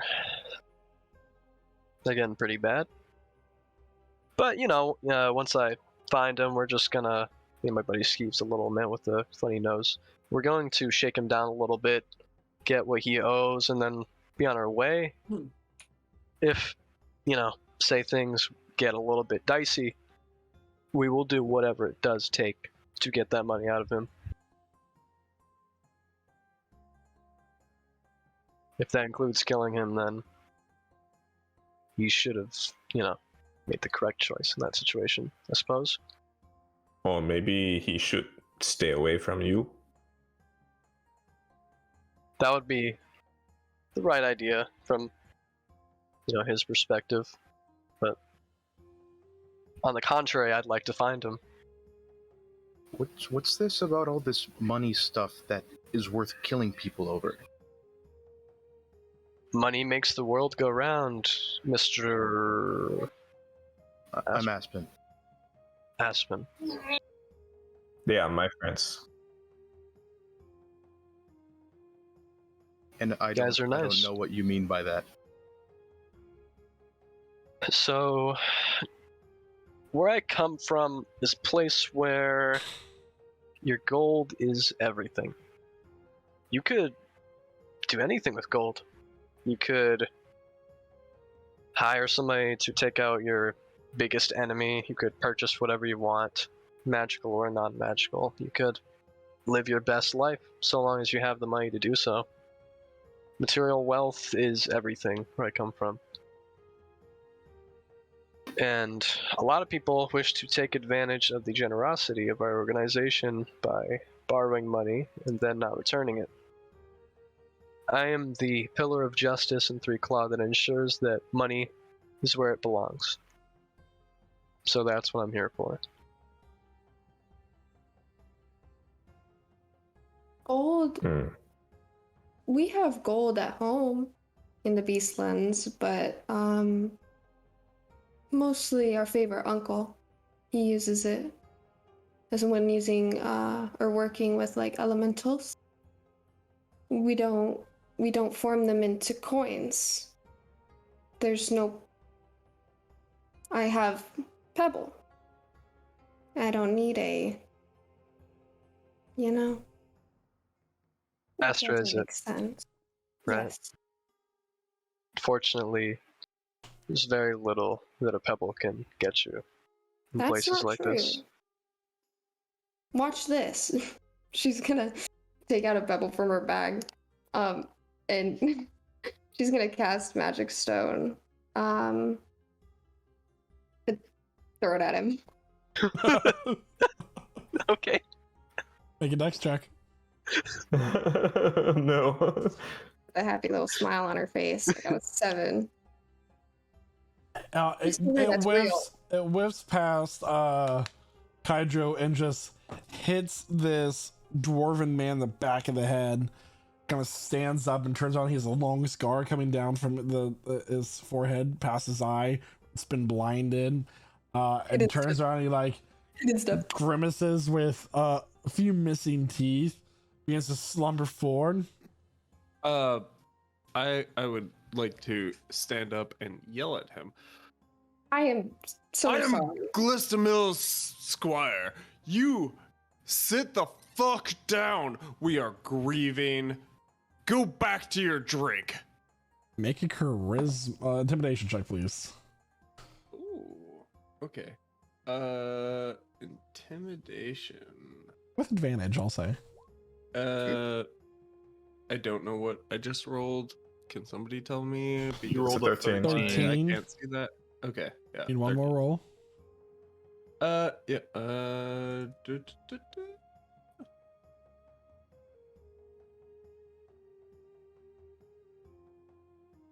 Did that not just roll? Mm-mm. Okay. 11. So 11. 13. Okay, so he's gonna roll Yeah. his. He's gonna be like, yeah, well, you screw it, and he's gonna sit back down. Thank you. So, yeah, I suppose a pebble's good for something, but almost caused a little bit of trouble there, I suppose. You That said you sounds like- travel, right? That was no trouble. It sounds like money causes more trouble than a pebble would. Agreed. I mean, if you're smart with it, maybe not. Just depends on who has it. Anarchy party, let's go. Sorry, out of character. Anarchy party, let's go. As you all are continuing this very interesting conversation about pebbles and money, Cormac standing at the bar, Sneeves walks up next to you. Tough crowd. It's like their mothers. Oh.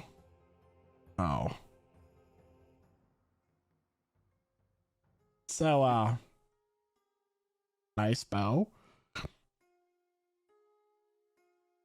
Nice. You just kind of looks him up and down and just Yeah, and then he just kind of turns around and tries to wave toward the bartender to get their attention. Oh, have some trouble getting the bartender, I see. You want to know a little Sneeves trick? I feel like even though if I say no, you're going to tell me anyway. It just matters if you benefit from it or not.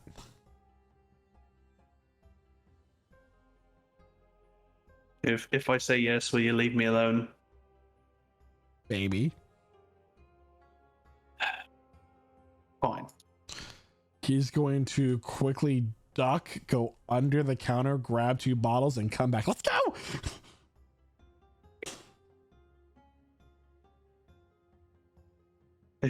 He's just... Cormac's just going to look at him and just keep standing there. I would like to try and punch him. If I see him do that, and I can react. What's your make a perception check? Okay. I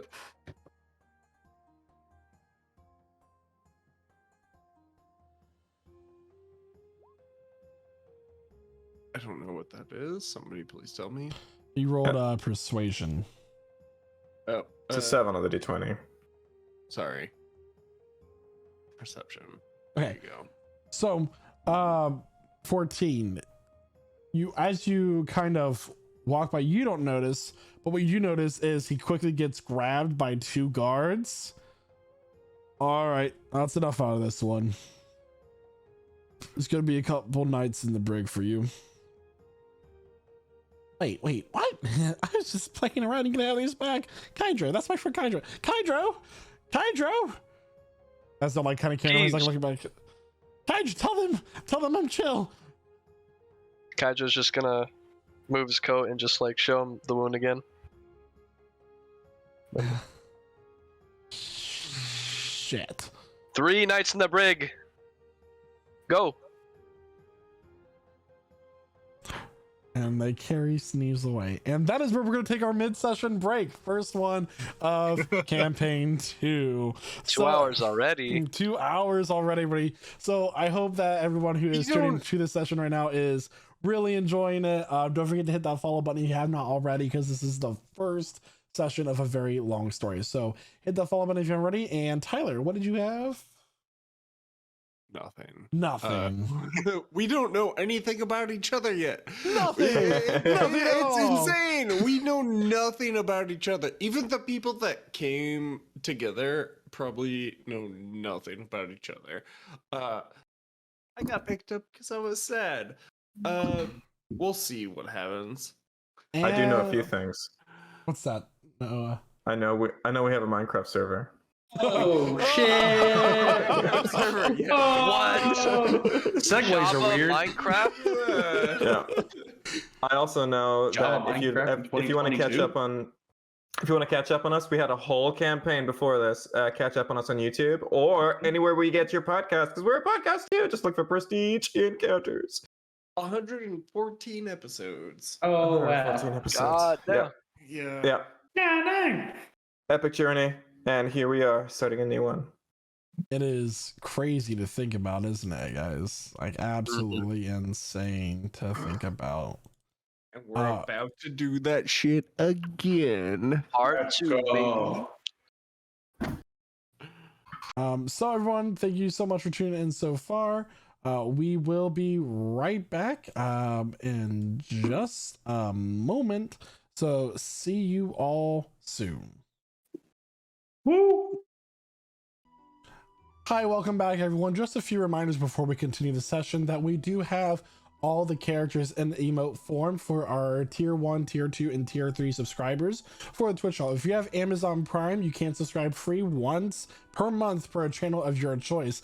And personally, I think that should be us. But hey, it's your Prime, your subscription. So don't forget to utilize those amazing emotes created by Poofy Fish, who is a great artist, and we will give you her contact information if you join our Discord and ask for it. It's very, very great pricing on the emotes, and I love them so much. So Thank you for tuning in so far, everybody. If you haven't already, hit that follow button, and we will be doing this every Wednesday at 8 p.m. Eastern Standard Time here at twitch.tv/prestigegc. If you're here on the podcast network or watching the recording on our YouTube channel, hi, it's good to see you, and we hope you can tune in live one day. So until then, also don't forget, guys, that at the end of the stream today, or sometime between now and then, we will be giving away a t-shirt like the one I'm wearing right now. It says Prestige Encounters, twitch.tv/prestigegc. It's great. And the draconic around it reads as, we would like to welcome you to our table, which is exactly what we like to do every single week. So without further ado, welcome back, party unnamed so far. As you all sit at the tavern discussing things, as Sneeze was just taken away by guards, what would you like to do?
Mushroom shaped hat.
At this point, the door to the tavern is going to open, and about 6 guards are going to step in, flanking on both, 3 on each side. And stepping forward is the elven mayor that addressed the stage and brought the keepers on prior to the attack. My fair citizens, today what happened? You guys realize at this point you've been here for a few hours, talking back and forth and getting to know each other. The attack that happened today was a tragedy, and to all the families of the victims, I would like to let you know that my thoughts and prayers are with you.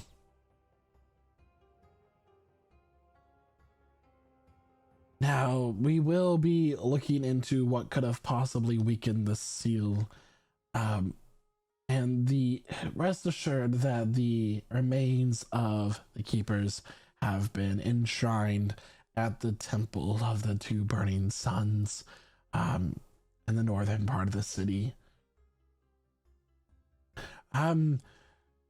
However, we will continue to make repairs, and it's safe to say for now that the festival will not be continuing its festivities tomorrow. And we hope that you all understand this very hard decision that we all had to make.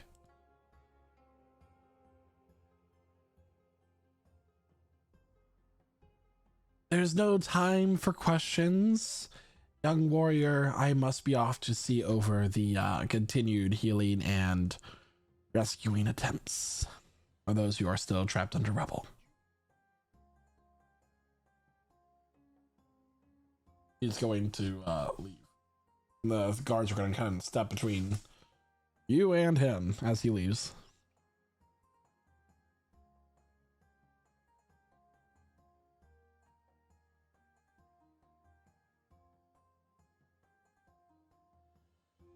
Aspen kind of lifts up the cup of water he has before he does that.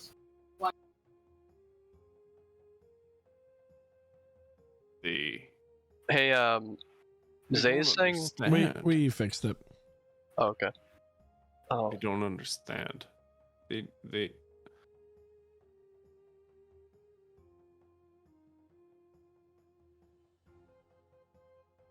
That's just a political statement saying we don't know what is going on. They can't they can't do anything about it. There's nobody in the world who can deal with this situation the way that the keepers could. And the keepers are dead. You a keeper? I think I'm the last keeper. You've got to be the No, very best. I am the last. I am the last keeper.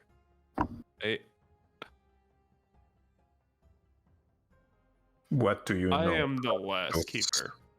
Those monsters. They are what, huh? What do you know? You say your father, he put one in prison, yeah?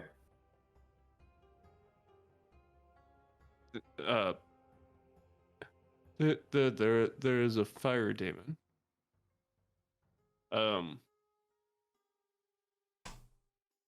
There's a fire demon. Namerstum. The great fire demon. Some people know him as the Cursed Blaze. He's been imprisoned by my family, or I guess they're not technically they're my family. My family imprisoned him in a prison in Mysteria, in Ferna.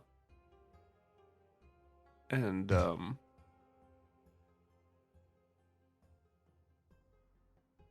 he's responsible for this. He killed all of them.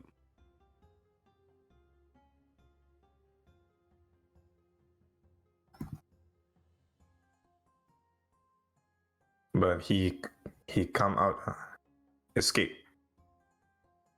Yeah. He escaped.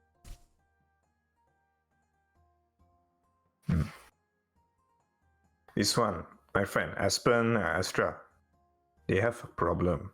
Okay. Their family also dying. In prison. Petrified in stone. They also need help. So, you are strong. You can fight. You come with us. You help us. Maybe we help you. I can do more than fight. And he pulls out a dual wielding warhammer and longsword, does a bit of a flourish, and then just and you see sort of his muscles bulge, his veins pop out, and you see a guy who looked very gaunt and very like deathly, very sickly previously. He just, his composure sort of changes into somebody who's very much a tank. Somebody who looks like they can take a fucking punch. Okay. Relax, brother. Relax, brother. Lahan aja. Come. You breathe in, out. I'm gonna reach for my loot. When I try to relax, I'll start plucking some strings. You'll find something help. Start playing a tune a little bit. Just plucking a tune, a few strings. Sounds a little bit like practice chords. Astra is still trying to get down with it, even though it's yeah, she's working with it. Elvira looks very confused about what you're trying to do. Dance is the natural expression of the soul. We do a lot of dancing at home. Interesting. Aspen just kind of sways back and forward rhythmically. I'm fairly sure I'm never going to have to bring violence against either of you. I agree. A short and stout gnomish woman stands up and starts banging out a pot. Anyone who is not in need of immediate medical care at this time, we're going to ask you to go and find lodgings for the night. Those of you who are missing limbs or large amounts of flesh may stay. I would like to approach her. I can help. I can help somewhat. I can do this, and I touch the nearest body towards me, and I lay on hands. 2 of my healing pool. Oh dear, she's gonna kind of like go on her tippy toes to like reach up and try to like hold your cheek for a moment. It looks like you've been through so much. We got it here. It doesn't matter. It doesn't matter what I've been through. These people have been through violence, and we need to restore them. And we got everything under control. I will not leave here until I am spent. And he walks over to another person and lay on hands them. Mm-hmm. I can help these people. Suit yourself.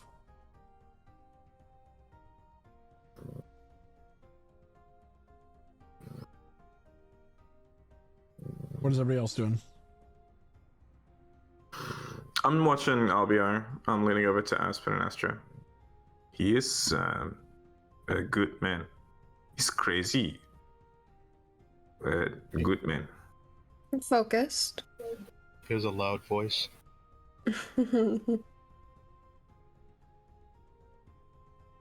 I'll look over at Kydro and Cormac. And... So, what for you? After you look for what? A toy maker.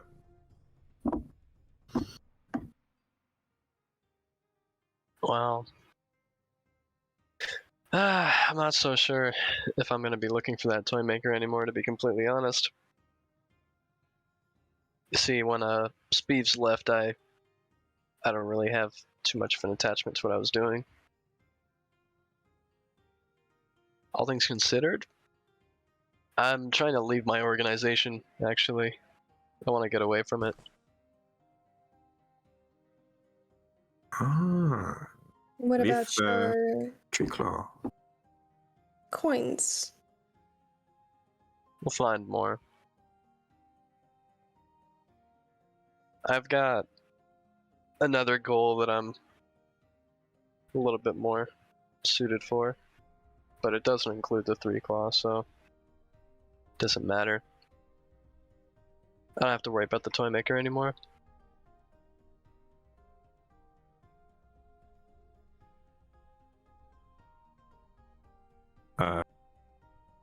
I know you. You can hit with your hand, very hard. Yeah, I'd say so. Yeah. Maybe you come with us. Sure. Come follow. But there may be a time where I'll ask you all to take a trip to my hometown so we can work on something that I'm very passionate about. But until that point, I don't mind hitting the road and just getting stronger alongside all of you. Okay. And then I'll point at Cormac. This one, I'm not so sure. This one... Like the hat.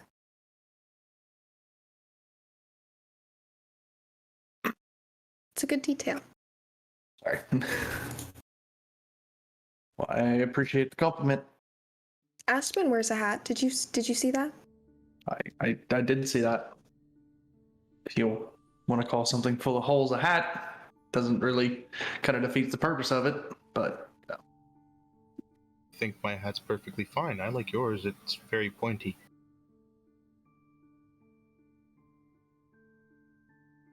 Cormac, the goddamn hat connoisseur over here. Gatekeeping hats.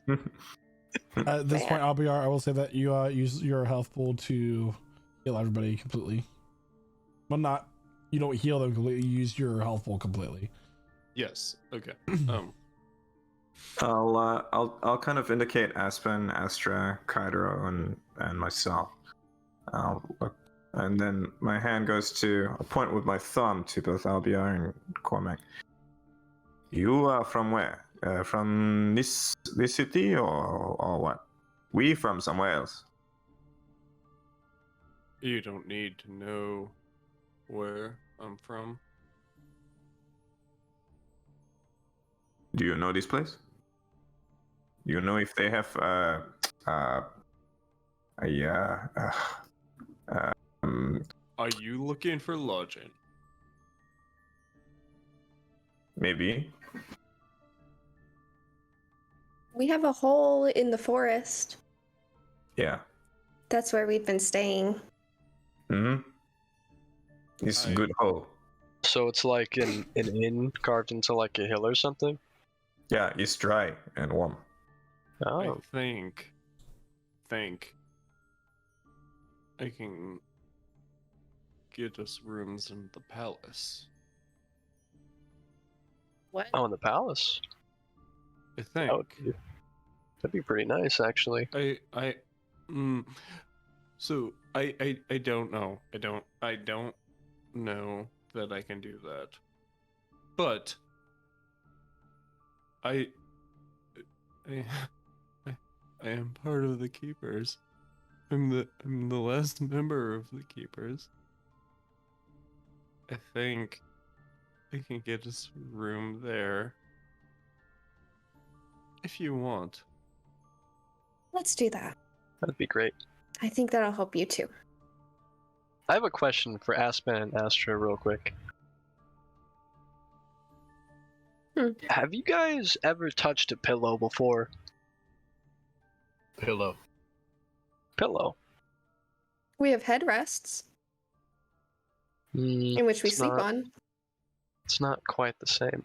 A pillow is this cloth wrapped in feathers of animals, and they're just, as soon as you touch one, you lay your head on it, and it's just so much better than whatever. What do you use as a headrest? You don't use moss? Are you No. coming? Yeah. You stuff the moss. You don't need feathers. Unless you Right. find the feathers. That's actually not a bad idea. For sure. Let's go to the palace. Let's go.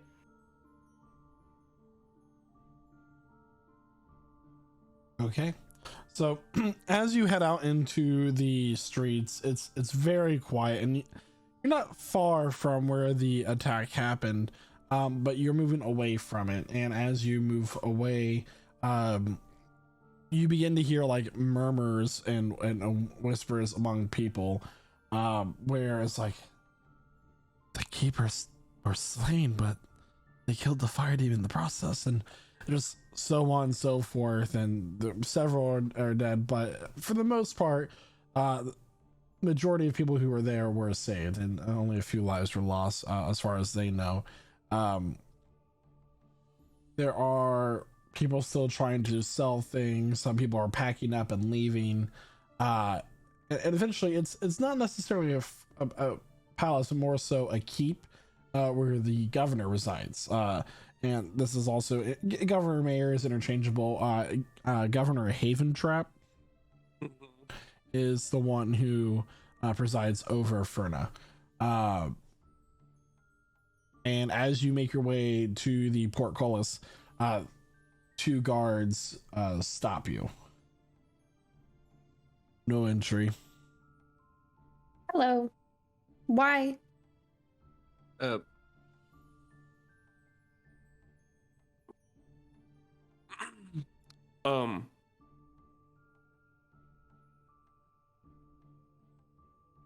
I think your master would like to see me. I am the last surviving member of the Keepers. Make a persuasion check. Okay. I don't. Oh, I'm okay at it.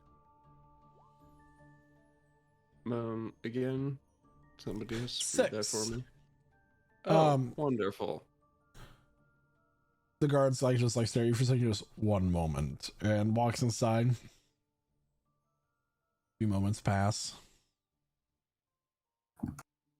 Comes back out.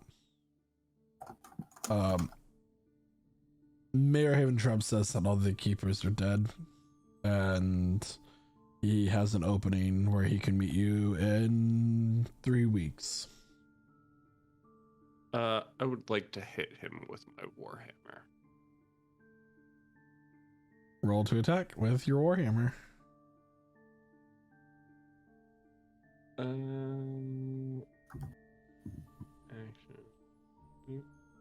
Oh, so much for staying the night in this town. I don't know if that rolled, but You got a 10. 10 will miss. As you swing, the guard quickly brings up his shield and deflects your hammer. And he's gonna start the other one's gonna start blowing the whistle. In a few moments, about 10 guards are now coming into the area, and their spears are drawn. How dare you? How dare you? How dare you defile their memory?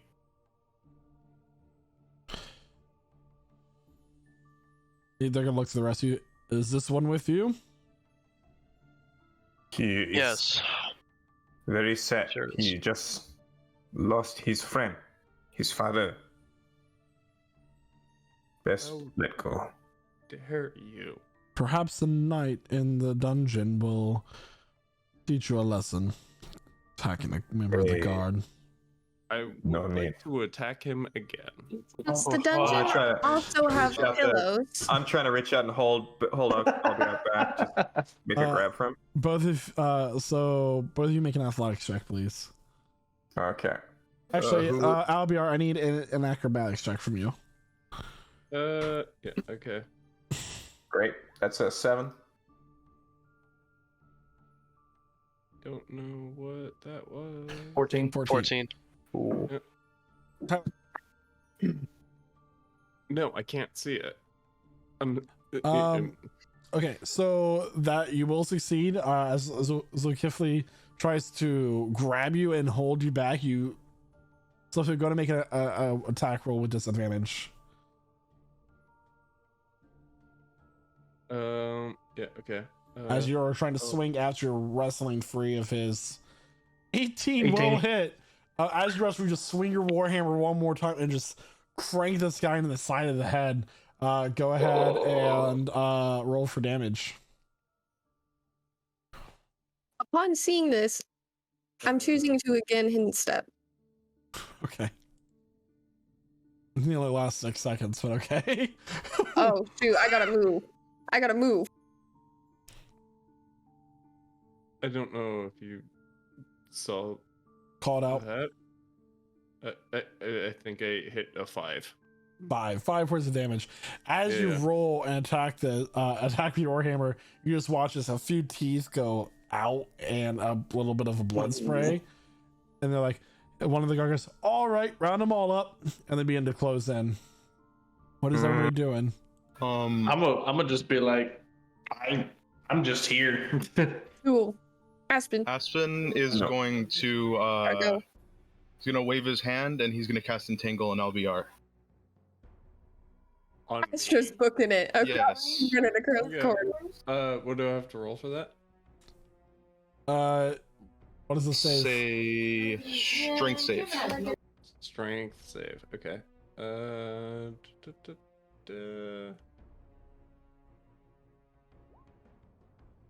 Ooh, that succeeds. Okay.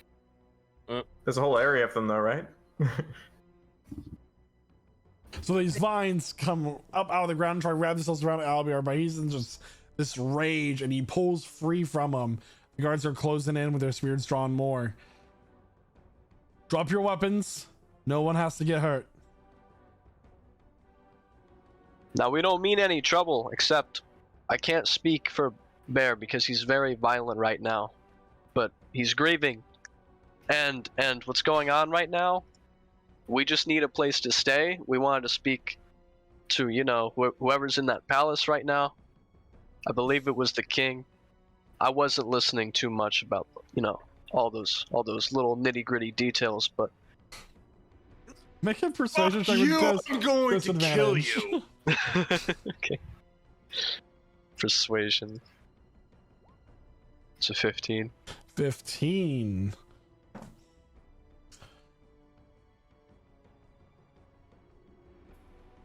Get your friend under control.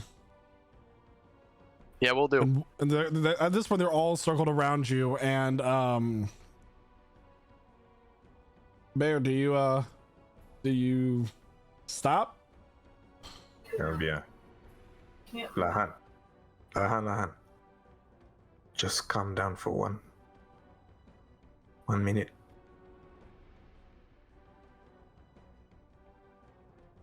I'm going to toss. Okay.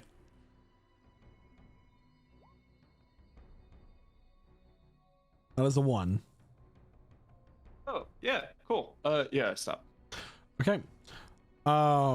Seeing that you have him under control, one of the guards is gonna write out something for a moment and roll it up and hand it to Kydro. You could pay this at any lawmaster. All right. If you do not have it paid in 5 days, there will be a warrant imposed for all of your arrests. So, what is this exactly? Fine for attacking one of the soldiers.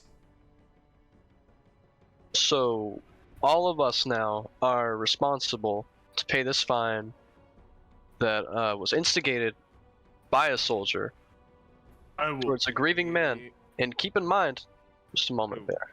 I know. We'll get to that. Keep in mind, like an hour or so ago, we slaughtered a bunch of demon creatures who were, parading around this town killing people. And look, Kydra's gonna show him the wound that's still there. I could have died in that exchange. All of us were, getting hit left and right. We were killing things. I think you pressed your luck enough. Take it up with the lawmaster if you have any grievances. Fair enough. Smell would send you to an eternity in the abyss.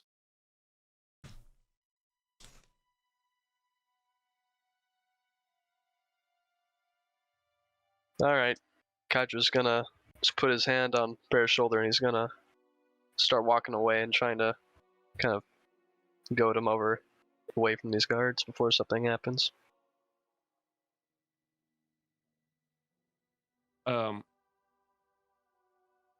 As you're holding his shoulder, everything is like all of his muscles are rock hard and intense, like he's about to attack literally anyone. We are acknowledging good holes and rock hard muscles right now in this campaign. I love it. Yep. Rock hard. All right, what is everybody doing? I guess we gotta find this lawmaster now before we get to sleep. At this point, it's like 9 at night. It's late. Tomorrow, maybe. Yeah. Or Sure, we we'll just do it leave town. As a warrant Yeah. really that bad, ants aren't typically that big. Even if designated for war, I think we could fight them. No, not a Warren. You're thinking. It means they're putting out for our arrest. They want to Interesting. give us a rest time. Those guards don't know what the fuck they're talking about. Clearly. Oh, for the Clearly. Mm-hmm, yeah. It means they're going to come in a few days, lock us all up, and throw us in the dungeon. We're not being locked up. My family did not fight to imprison that fire demon for us to be locked up. How much is this thing anyway? Kydra's gonna look at the fine that he has. It is for 250 gold. God damn, this is more than my pocket money. How am I gonna afford this? How are we gonna afford this? This is our issue. That's Are there- nothing. What are you talking about? 250 gold. That's nothing. Do you have 250 gold on you right now? On me? Yeah. No. So it's not a It- casual amount of money then. In my estates. Yes. Do you want to handle this? I can, yeah. Well, here you go. Kydra's just gonna hand him the slip of paper with the fine on it. I'll take it, look at it, and just fucking get angry and crumble it. I'm sure we can still pay it off without that. That's fine. We don't need that.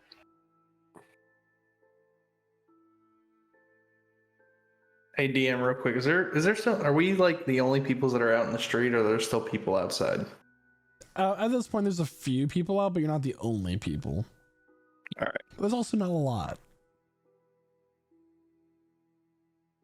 Yeah, I kind of want to go. Kind of just want to walk around, kind of like scanning faces, seeing if anybody I recognize. Okay. Go ahead and make an investigation check. All right. Nope. That's a 5. 5. No, there's no faces that you recognize.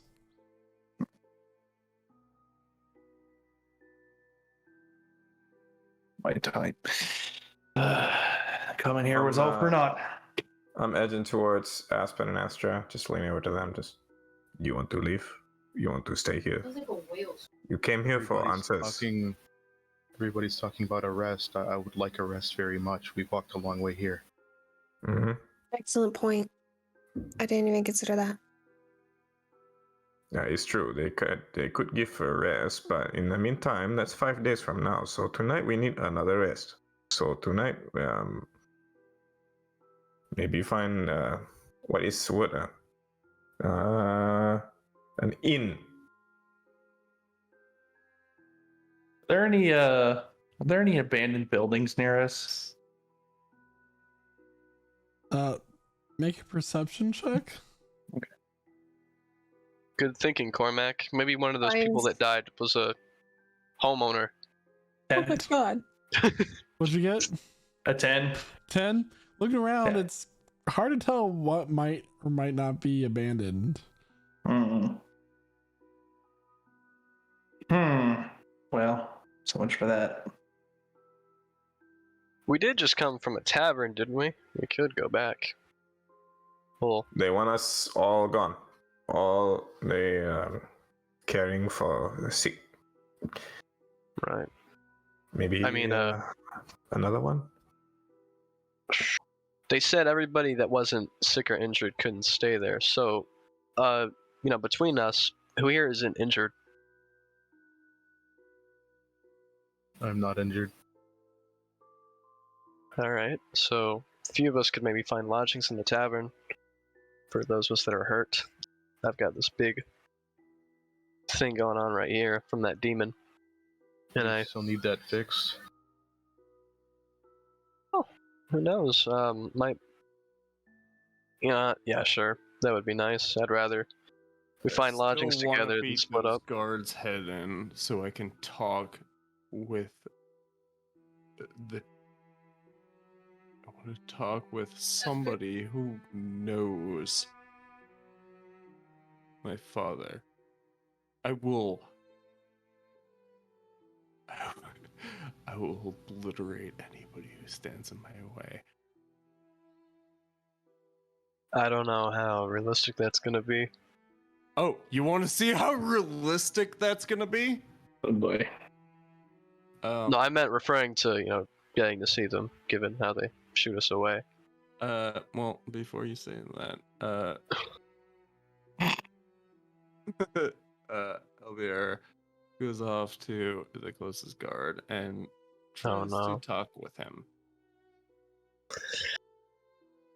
Gotta make a perception check to see if you see one nearby. Okay. While he's doing that, Aspen walks over to Kydro and opens his hand, and it has 10 little tiny mushrooms in it. Oh. Nice mushrooms. Eat them.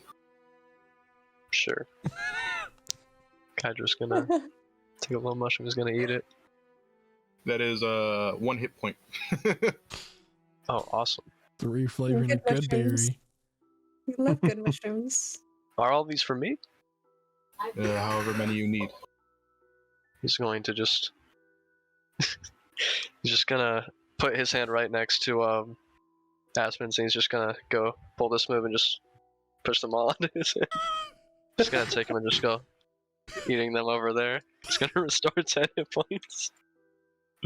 So with a perception check of 8, there are no guards that you see nearby.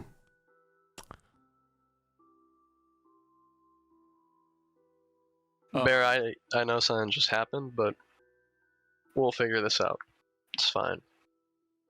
Avir takes his warhammer and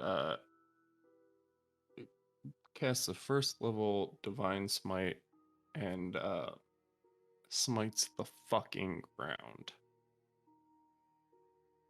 Just blasts a hole in it. And I'm not gonna require an attack roll. Just there's now a crater with a flash of like white fire in the ground. Some What? cracks spread up a couple of the buildings.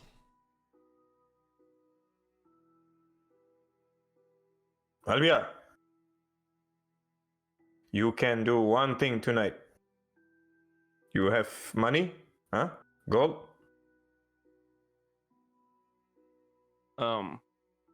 You see him just kind of lean forward into the crater he just made.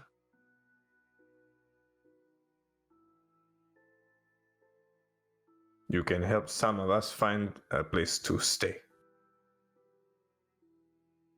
Tomorrow, we find out who to talk to. Ken?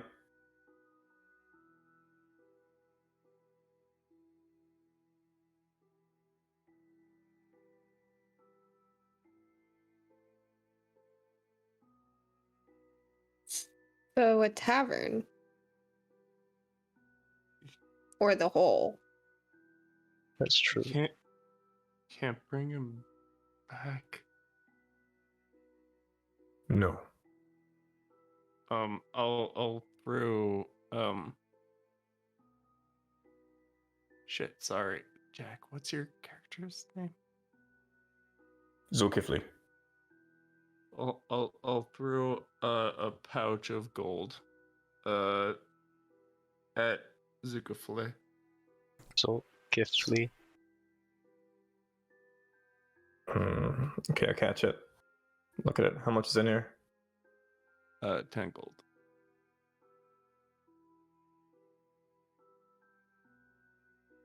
You are sleeping here?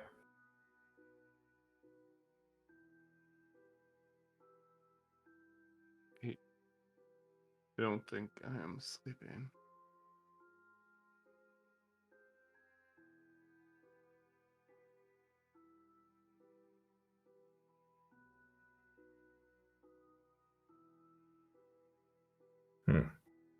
Okay.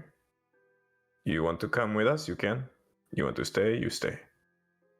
We find you here tomorrow. I'll stay. I'll stay. You find me tomorrow. Give Okay. me a few moments. Astra's gonna start pawing through her. It's like a pouch almost. I won't even say a pouch. It's a leaf wrapping almost. You know, of this bundle of herbs. And she goes through and she picks out certain ones and kind of makes a little pile. You know, things like lavender and what, passion flower, all these cute little fun things. And she's gonna go ahead and give this little pile of herbs and flowers over to Bear. Make some tea. Remember your father. And we will see you tomorrow. He's gonna take it. And he's gonna sit down in the hole.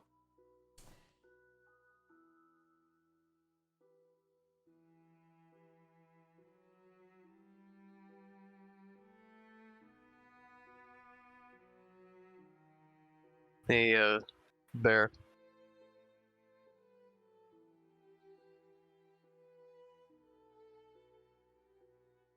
You there?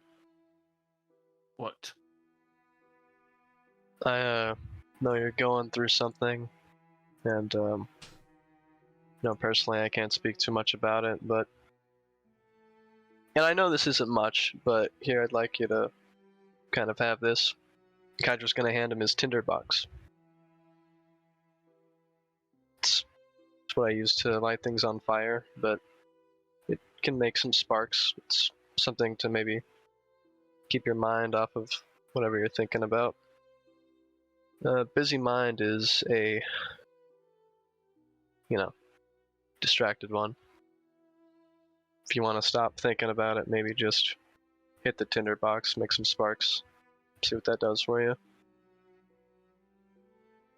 He takes it, he strikes it once, and then just sort of sets it by him.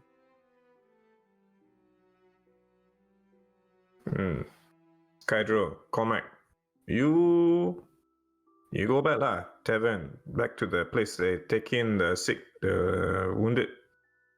I'll look to the Astra and Aspen. We go back to the forest for now. Come back tomorrow, Ken? Yes. They wouldn't follow the. They wouldn't go into the forest, right? Don't know. If they do, I will be ready. See, this is so great. I love having you around. I cannot wait to find a cure, and then we'll take you back, and you can join the family.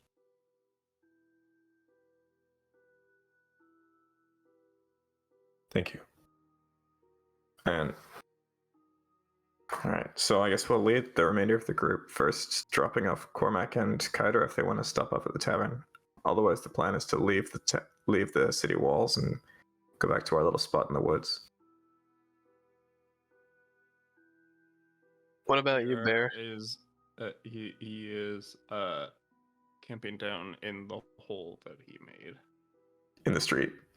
Yes. All right. So we'll meet back here at this crater that Bear's sleeping in tomorrow then. So odd. Yeah. It's so funny. It's a landmark for us now. This is the meeting spot in this hole in the ground. Alright. Cormac, let's head over to the tavern. I'm so tired and this thing hurts. Oh yeah, Maybe actually. I can get myself a drink this time. Oh yeah, maybe. I wouldn't object to that. Let's go do that now actually. Yeah. See you guys tomorrow. Me and Cormac gotta get out of here. We gotta go something to drink. Let's go. Oh my goodness, hooligans. What the? Bear is going to. Bear is going to pull his brown green cloak over top of him and try and blend himself into the hole. Okay. On the walk back to the hole in the forest, Asher's just gonna comment on how odd that was. So weird. Did you see the veins? And I could have swore he was about to lose his eye. I wonder what he is most aligned with.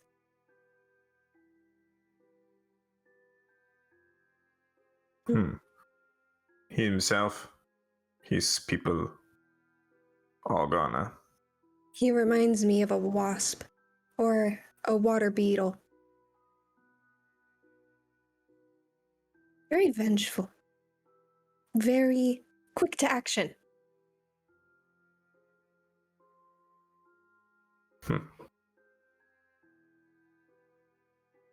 And Zulkifil's gonna smile because he's thinking it. If anything, Albiar just reminds him of him, but younger.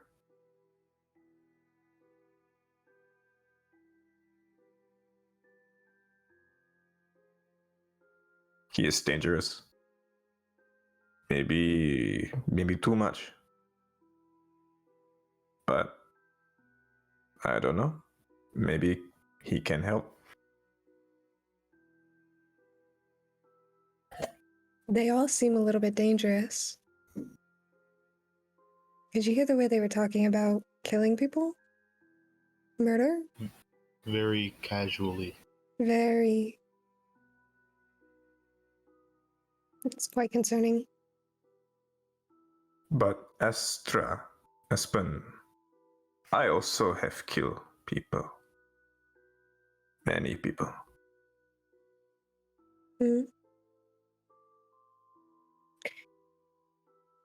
Every day in the Beastlands, thousands, innumerable amounts of animals lose their lives.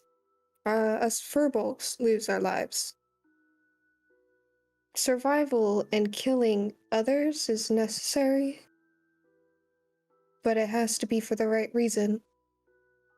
You know, money, in my opinion, a coin, it's not good enough reason. I agree.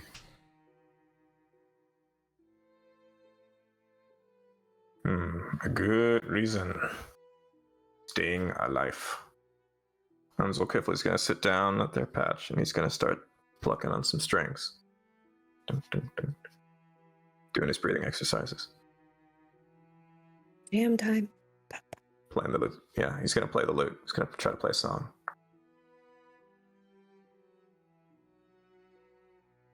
Hydra and Cormac, is there anything that you two would like to talk about before we start the long rest? Talk about these drinks we're getting. What's that looking like? Standard ale, very yeasty. I would like to mention one thing. After everybody leaves and Albier is in his hole, just fucking crying to himself, a horse comes up and nudges him, and he pets the horse and stays there. Gosh, is he most connected to the horse? Is that what you're telling me right now? Oh, I'll use this. All right. I'll use this. So that was, interesting, wasn't it? Bunch of demons come out of nowhere to kill people, and now we're doing this.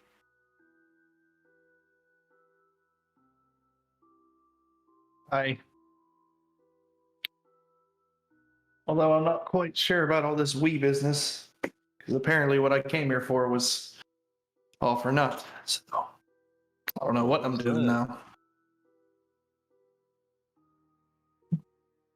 It's nothing. It's nothing. He takes a drink from it. He takes another swig. All right. I see. You're one of those kinds of people. I got you. Wear yourself on your sleeve. It's up to others to dissect it from you, but I'll get it.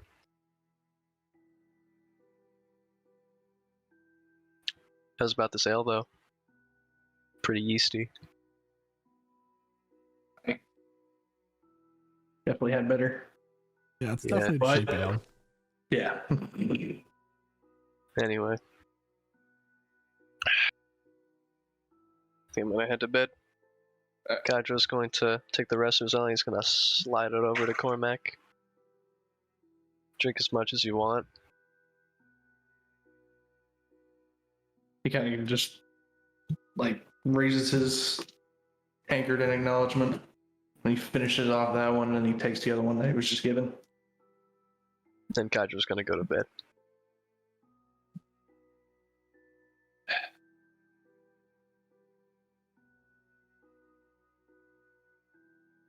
All right, so you all can go ahead and mark your character sheets for a long rest.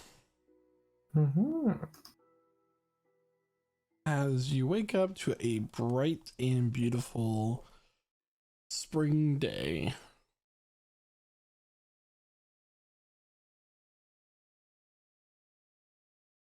It's okay if Lee's going through a morning ritual of just very slow, gradual movements, practicing forms.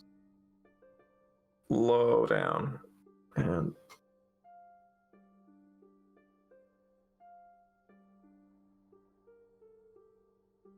then he sheaths his crystal. He's been practicing with his crystal all the time. Sheaths it, stands up, and looks over his companions. Shall we? We can find something on the way. Yes. Aspen's holding a handful of dirt, and he's feeding it to the little mushroom pal that he had.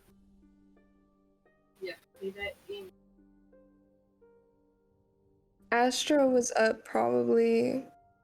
Well, she was up early enough to see the stars. So after she had mapped those out a little bit, taking a little peek, she made some tea, and she's ready to go. Whoever comes back first into town,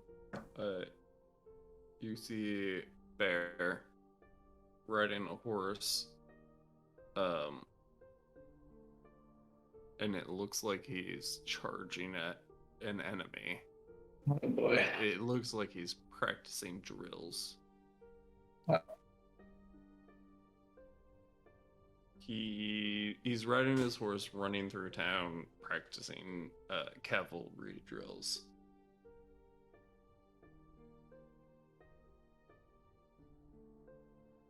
Huh.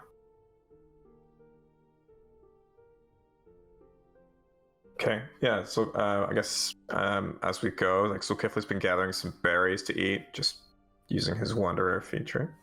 And as we hit town, taking in the sight of Albiar and the horse, just stands there watching him for a bit.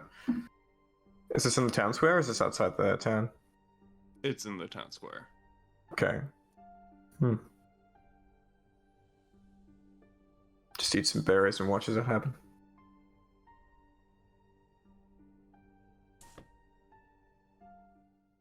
Aspen waves at LBR. Just a beckoning wave or just high wave? Just kind of like a high wave.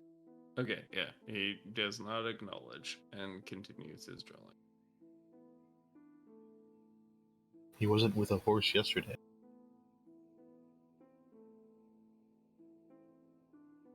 No, he was not with a horse.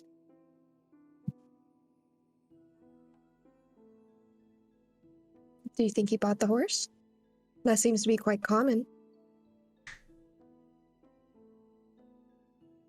Or do you think I he don't caught know. it?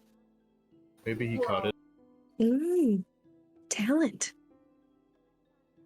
We should ask him. Aspen and Astra, are you two currently disguised? No, I'm not. Yeah, I'm not. I guess since I saw a Fearbolg in the community yesterday, who sadly died. And everyone saw Aspen's us not yesterday, you know, disguised. like, Oof. yeah.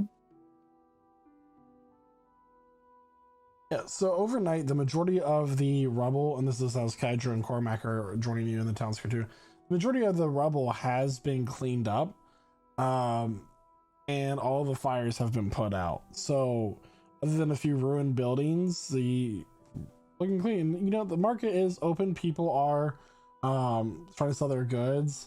Albiar is definitely getting stares as he's running drills in the middle of the town. You can continue with whatever you want to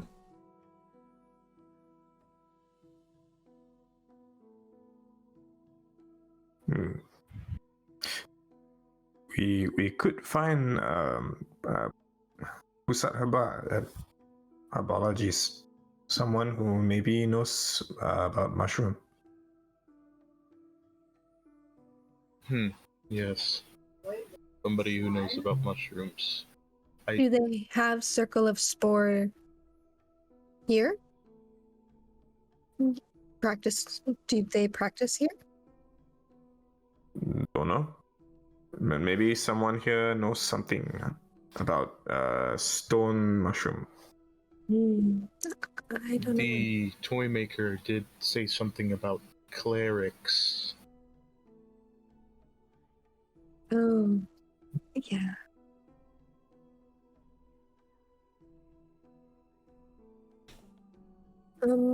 Looking around, who is the first person that I spot that was outside of, you know, the three of us, who was in the group yesterday after the attack? So outside the three of you and Albiar, the first person you would see would be Kydro. Kydro. He kind of stands out the most. And Bear is there with us right now, right? He's running drills on a horse, and Cormac is with Kydro. Okay. Okay. So everyone's kind of doing their own thing.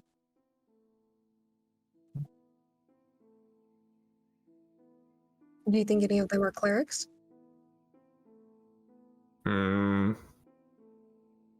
don't know. A cleric is someone who believes in some kind of god, yes? They might. I'll squint over it. Albiar. I think maybe he's too big.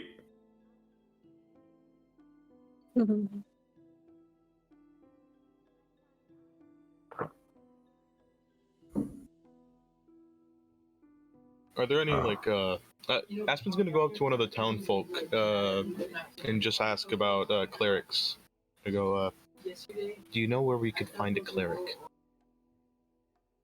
So the first person you approach is a female tabaxi, kind of like hunched over, walking on a cane. Definitely some gray whiskers on her.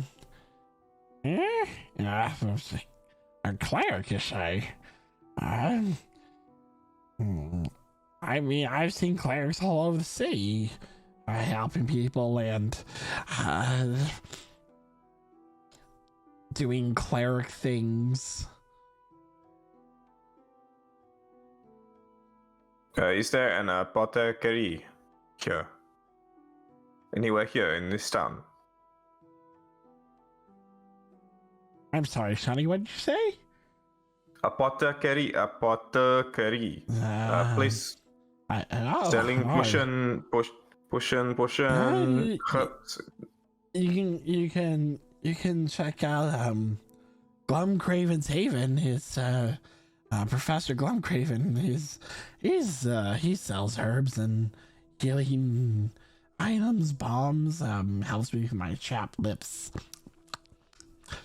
From time to time, he's an rambunctious man, but nice. Okay, he is where?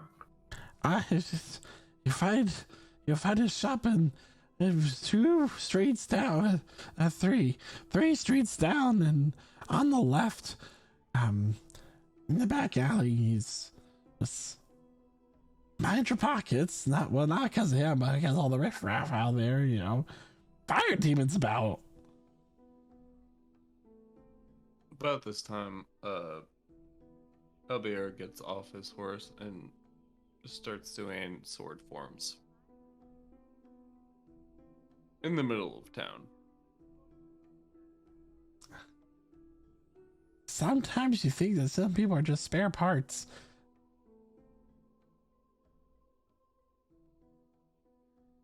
Anyway, I gotta take this as he's Bird is home. Thank you very much. Aspen grabs a handful of oyster mushrooms from his hat and gives them to her. Mushrooms from a strange tall man, and looking up at you hurts my neck. If I'm being honest with you, I appreciate it. They taste very nice. I'm sure they do. I appreciate it. Aspen will walk off. Yeah, I guess so.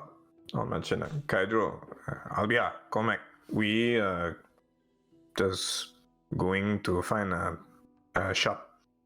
You can come, or we meet you here again. Who are you talking to me? Yalla.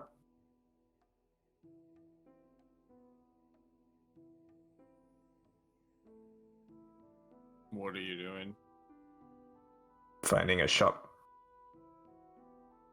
A shop for what? A cleric. Okay.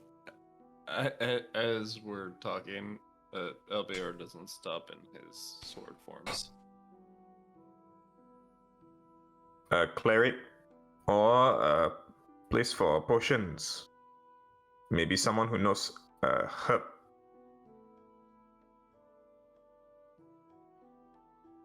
Do you know anything like that?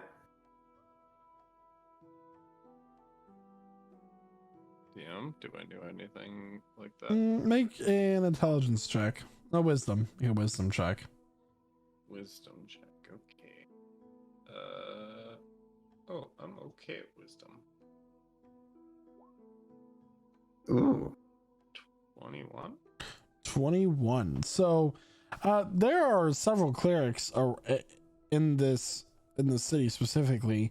You know that there is the Temple of the Burning Suns that are dedicated to the sun gods Sealnor and Alnor. Which at this time I would like to mention that there are two suns in the sky. One is a bright white sun that is larger than the smaller red sun that seems to be more distant. So there is that. There's also the Temple of Ferna. And there is also one that's dedicated to...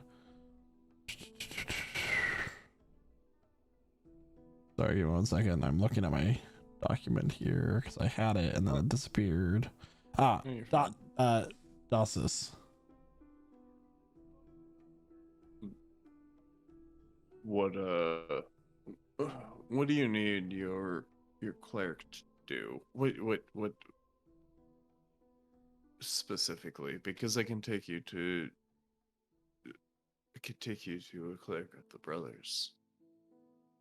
Well, we are looking for clerics that could help us with what we mentioned yesterday. The fungus that's petrifying our family. I don't know if the brothers can do that. I should mention that it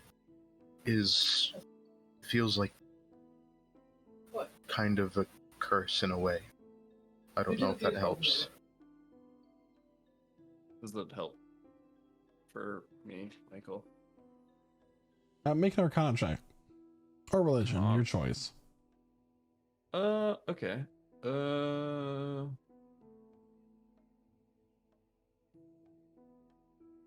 Both of them are -1. Let's go.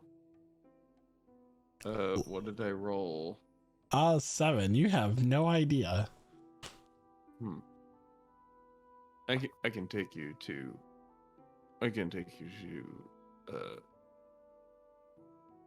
one of the temples of the brothers, and we can see. Okay. Bagosla, let's go. That's a great idea. Thank you. Can you give me a minute? I think. 8 minutes. I have 8 minutes of training left. Okay. Can I talk to that horse? Sakarnan? Yes, please. He's lonely. And Albear is gonna go back to his sword forms, and you can talk with Sakarnan. Aspen walks up and kind of motions to Astra to come with him. Basically following. It's gonna walk up to the horse and go, "Hello, Sakarnan." Hello. You have a very lovely coat. What color is this horse?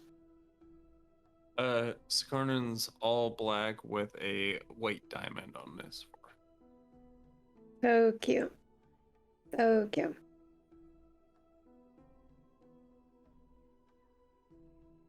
What kind of vibe am I getting from this horse? How would Sakarnan reply to these compliments? Very appreciative, but also sort of standoffish. He is a warhorse. He knows he's a warhorse. He's angry at evil things and hesitant around people he doesn't know. I will just for clarification to anybody, us Fearbolgs can talk to animals, and they can understand us. Yeah, you can talk to him, but Yeah. he is hesitant around you. All right. You And look like you enjoy running through the square. He will kick.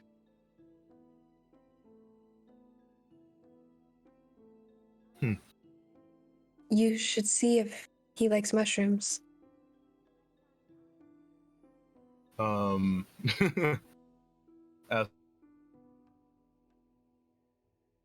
Very nutrient dense. A lot of wild horses would sacrifice a lot for a meal like that.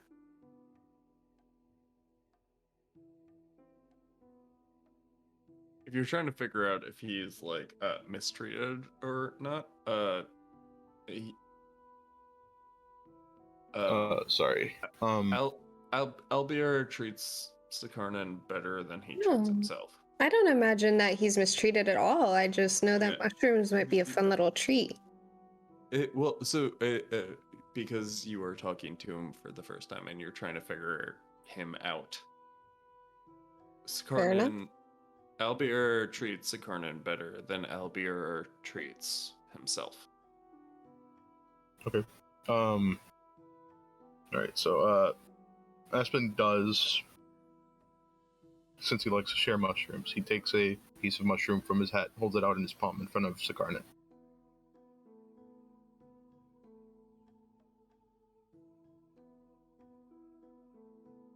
You may eat this if you'd like. It tastes very good. Healthy hooves and hair.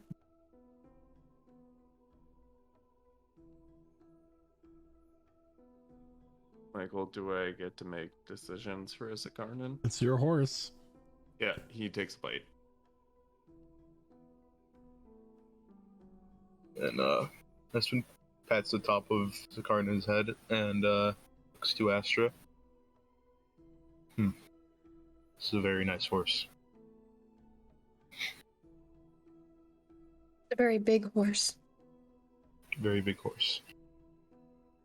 Very strong horse. Magnificent. Incredible.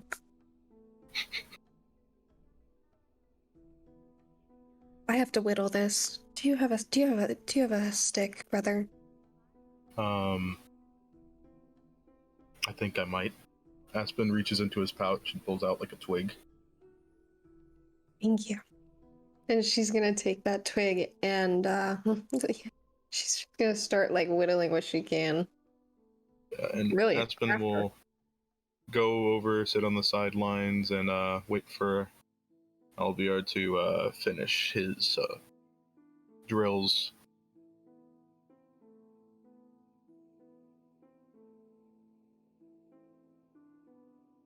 At this time, a kid is going to approach Cormac and like tug onto his coat. Hey, what do you want?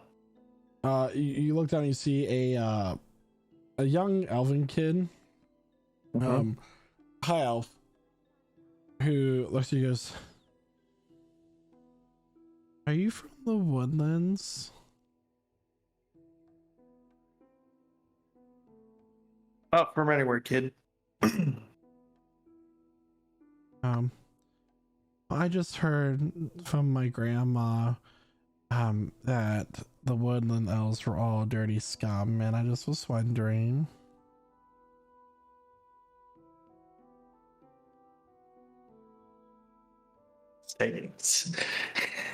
He's taking Cormac every bit of strength he has to not just be like.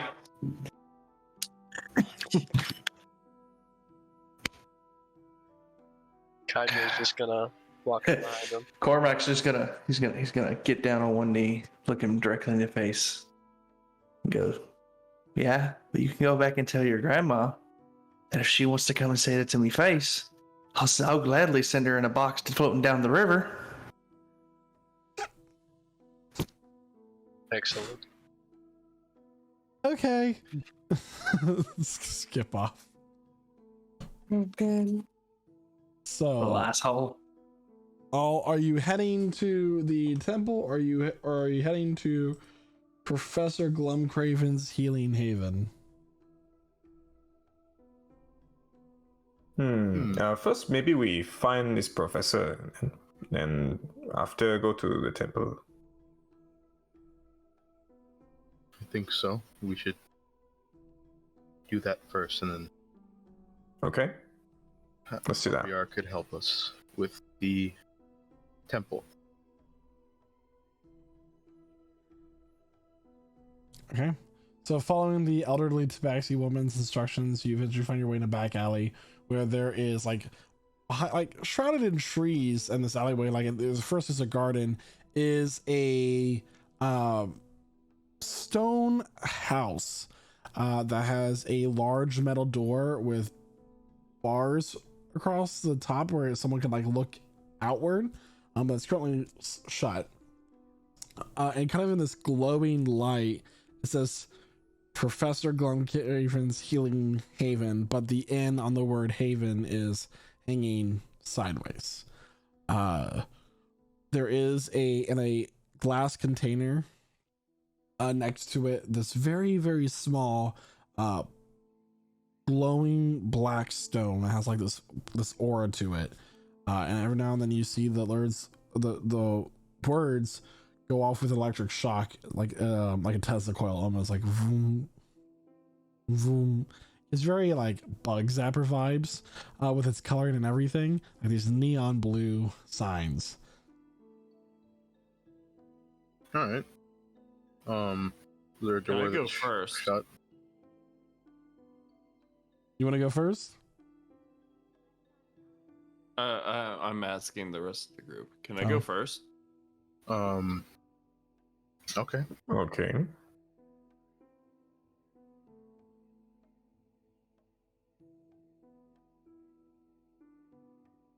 All right, I'll go in first. Okay. Hey, open the door, go in. Yep. Open the door. There's a bell that rings, and then you notice there's another light kind of like flashes red in the back for just a moment. Is everybody else following? Yeah, I'll go right behind.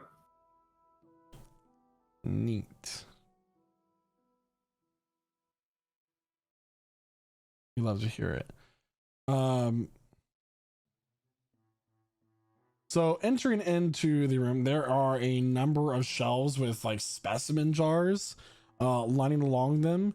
Like in some sort of lake where there's like frogs, eyes of creatures, herbs hanging and drying from the ceiling. It seems like vines from one of these trees is growing in the corner, but flowering with this faint purple flower.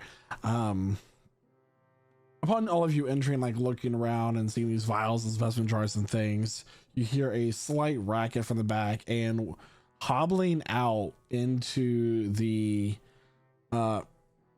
main part of the shop, like behind the checkout desk, is this like hunchback, lanky armed old human man with wide white wiring hair that's just frayed out to the side, completely bald on top.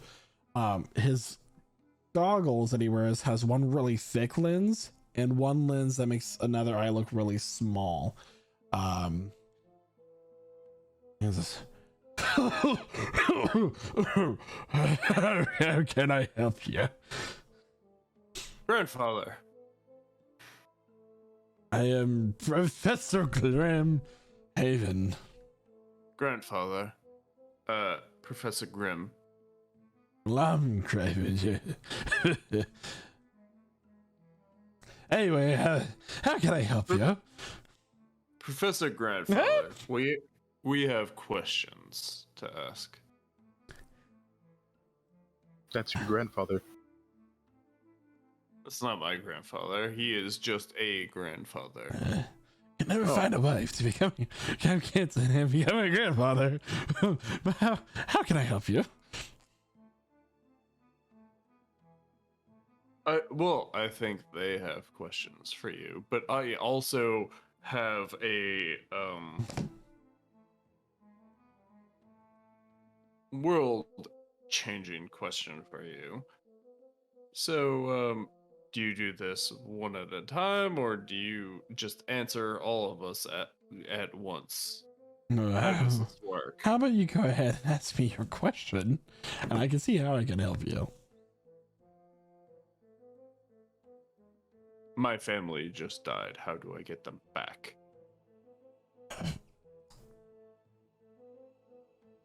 Well, that's something that I have not quite perfected with the art of science quite yet. But perhaps if you were to find some sort of artifact or some sort of very powerful cleric or healer that might be able to find their lost souls and return them to the body, it's possible that miracles do happen after all. This man is a charlatan. I think we should leave. Now, and as he's like, for his arms like kind of swing back and forth. I haven't asked my question yet. He's a charlatan. He told me that my question he could not answer. How can he answer your question if he can't answer my question? They are two different questions.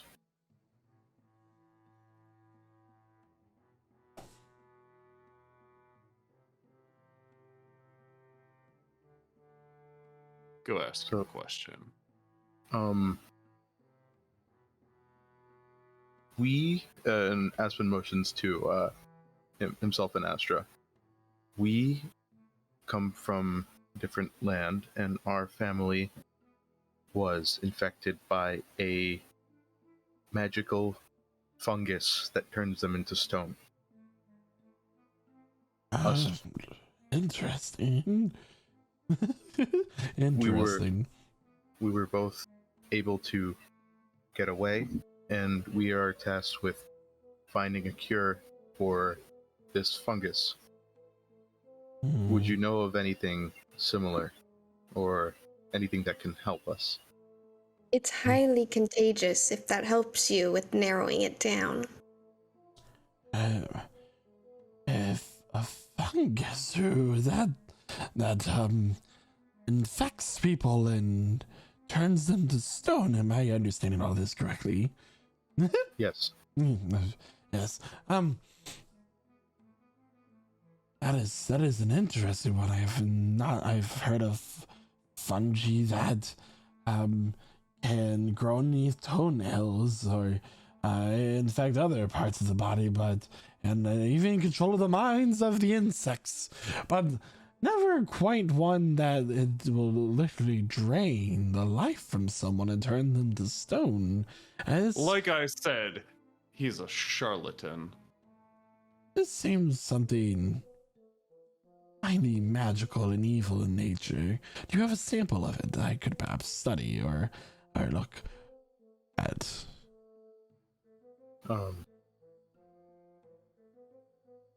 I don't think we would have a sample, would we? Did we miss the part where it's like super highly contagious? A lot of things in the shop are highly poisonous, but they're all contained. Don't tell the authorities I said that. It was a dire situation. If planned for better, maybe, but... Do you have a way to return home? Or was this like a one-way trip sort of situation? This is a one-way trip for now. Okay. Perhaps I am a master of molds, mushrooms, and men, and the healing properties of various plants. As a pathologist, perhaps I may offer you some expertise in the future, but unfortunately I can't without some sort of sample to study, or at least a specimen that's infected with the fungi itself. Excuse me. Yes. That was a lot of words for you to tell us no. There's just other things I can offer. I have various healing potions. What's up, Abiyar? Could I insight check him? Sure, go ahead. Okay. While you're doing that, he's going to continue talking. It's just, there's bombs. If you have trouble growing hair, perhaps I can help with that. If I wanted to hear about basic mushroom facts, I would have looked at my own journal. So you're a practitioner of plant pathology yourself, I see. Yes, which is telling me that you have nothing very useful right now. What did you roll there, Albiar? No idea. It's a 4. 4. Well, if you ever are looking for healing ointments or medicinal bombs, or perhaps even work to earn a coin or two, perhaps you could stop by my shop and I could provide any other thing, or perhaps payment in healing potions for doing work for me, because often as my age, it's quite hard to get out and collect ingredients. At that, so Kifley's going to lean forward. What kind of work? Oh, and a little bit of spill is going to be coming off of the corner of his mouth. There is a number of herbs and mosses and plants and other ingredients that's in the wisteria wood that is rather difficult for me to acquire due to the danger that they possess, and I would pay quite handsomely if one were to go out and gather such things, and perhaps a future discount on future products I may manufacture. He's gonna wobble over to Astra. It looks like you have appreciation for the heavens above him. I would say, would I be right? It's assuming that? Yes. What do you know? He's gonna take out from a vial from underneath his white lab coat and say, and like it's this very silvery, pearly like powder. He's gonna shake it. This right here will help you swim in the heavens, dear. I have already swam in the heavens when I embodied a star. We all have embodied a star, don't you know? You all are a very difficult crowd to work with. But if you're interested in any work or items that I may produce, by all means, just let me know. I hope you find your solution to the mushroom problem. There's even might be some experts in either the College of Magic in Astrasia, or in Willowwood as well. Quite difficult to get to without an airship, which are all currently grounded at the moment. What kind of herbs are you looking for? Some wolfsbane, dragon's tongue. Not the literal dragon's tongue. That'd be far too dangerous and out of my pocket to afford. I wish, though, the things I could make with that baby. Anyway, just a number of things. I could provide a list if you were so interested. Okay, again. Oh, you mean right now? Yes. Oh, I was not prepared for this. One moment. I can write them down if you can tell us. Okay. So he's going to go on and describing a number of herbs and the quantities that he needs. He will describe that it's in a fairly dangerous part of wisteria wood. In fact, one of them has to be a collection of the moss has to be collected from the back of a beast itself, because it only grows on the back of that beast. But you are to not kill it because it's the only one that lives in the wisteria wood. It is basically a monstrous tortoise. Is it dangerous? It's very. Why are we collecting these items? What does this matter? Does that save us from the fire demon who just attacked a city? Yeah, some of us, we have not much gold.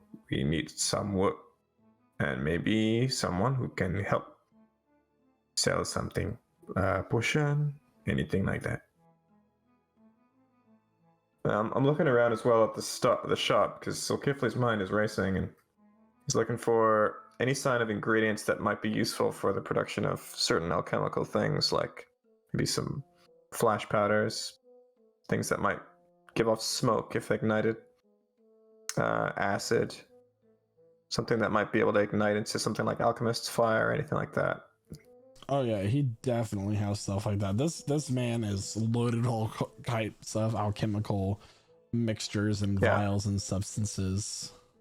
Yeah, you see this like look of deep interest in Zol's eyes because this is like totally his thing right now. Say something you like there. I would say young man, but I'm not quite sure what age you are. I'll point to some of the powders. How much?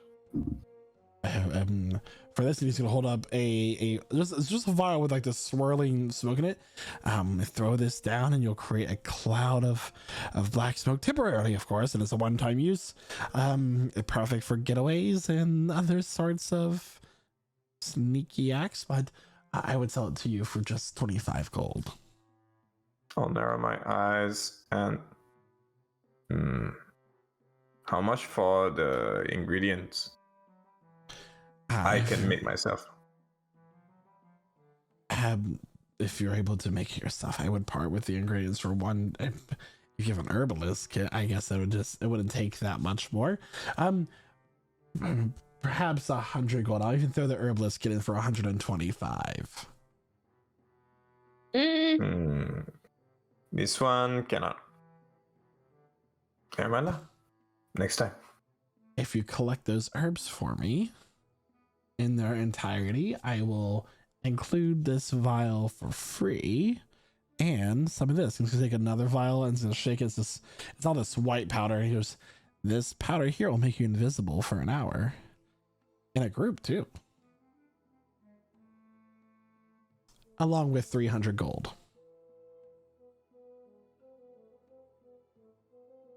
This is a lot of gold. But I'm not liable for any deaths or missing limbs that may occur from the tortoise. It is quite deadly. What is it with money, with the gold? This is what I deaths? was talking about. Yeah, You have gold, so right? Say, for instance, I went and visited that toy maker, right? And I just took all the gold he had, right? And we came here with all of that. We could get so much stuff. It'd be amazing. Or he died. Sol's just gonna puff some air through his mouth and turn to Albiar and go, okay, you take us to your man.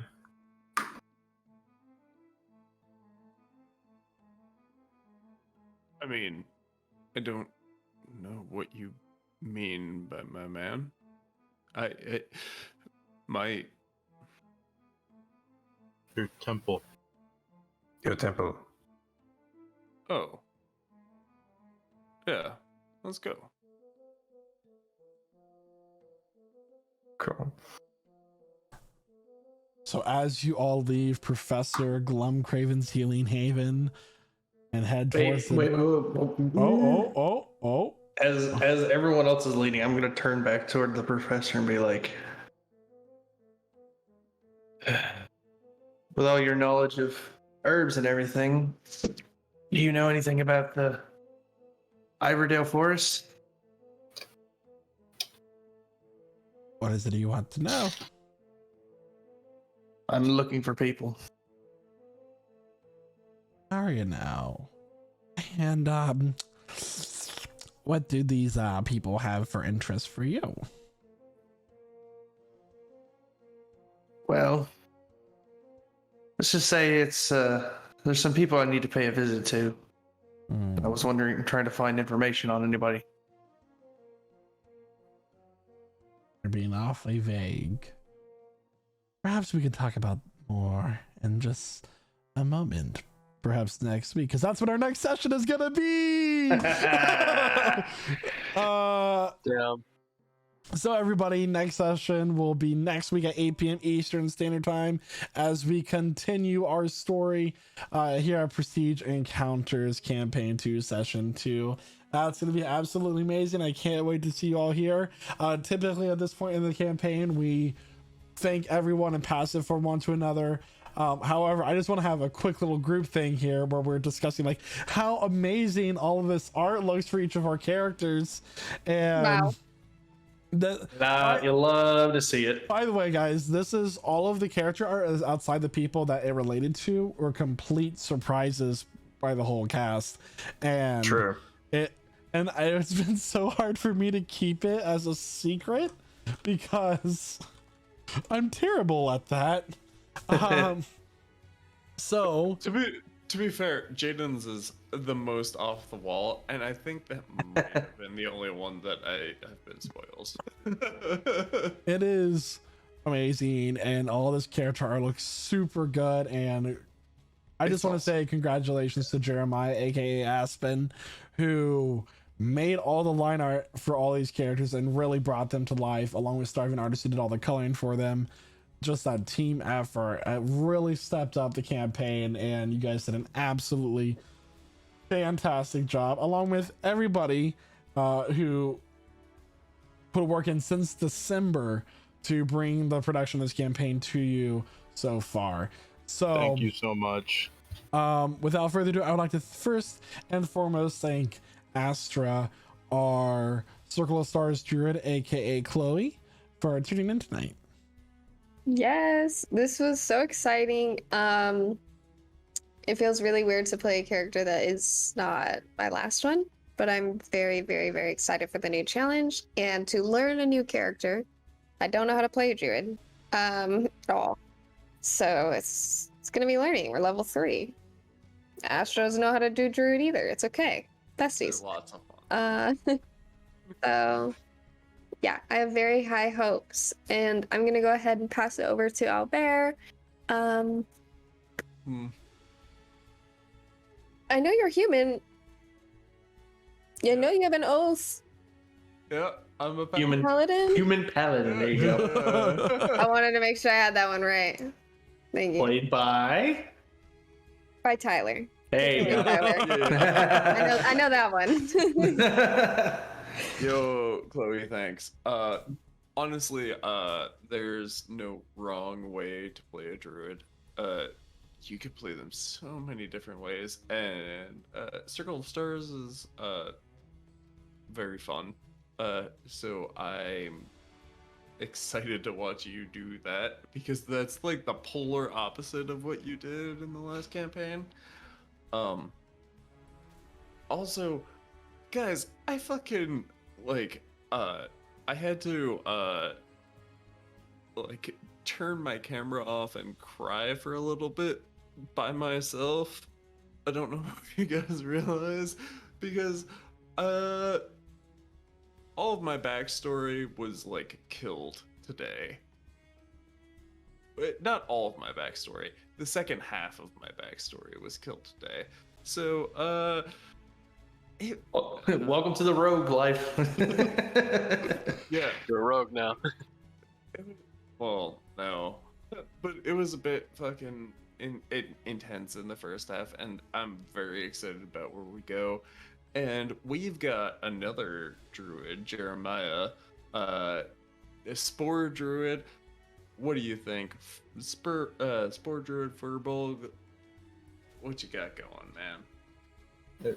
This was a great session. I'm loving all the introductions so far. It's certain we have some very interesting characters here, and I'm excited to have a character that has a sister that's also a druid in the party.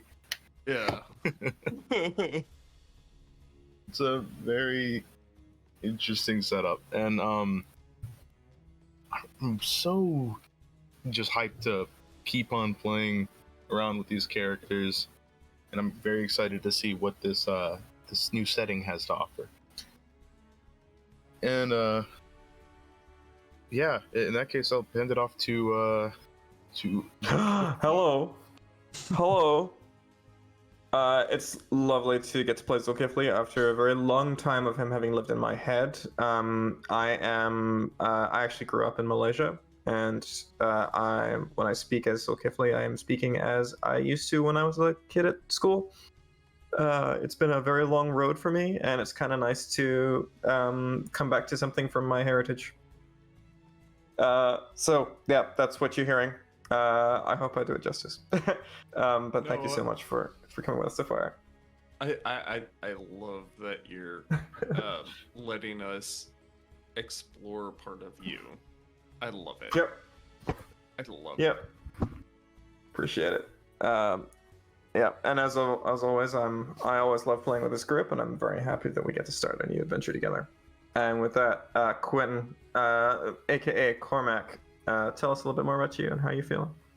Oh, I'm feeling great after tonight's session, and I'm so excited to continue on with this new adventure with all of you, and I can't wait to see what this world that our wonderful DM Michael has built for us. I can't wait to see what else it has to offer, and the many situations that I'm sure we'll get ourselves into. So, and I also want to say thank you to chat. It's been very active tonight. Chat's been bumping tonight. And so I guess I'll pass it over to Jaden. I know he's a monk. Wait for it. Hold on. Wait for it to scroll. Wait. Kydro, our elven. Okay. Yeah. Our elven monk. There you go.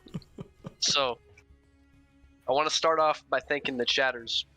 Thank you for chatting it up. It's been very chatty this fine evening. And also, this is so exciting, guys. I'm enjoying this a lot.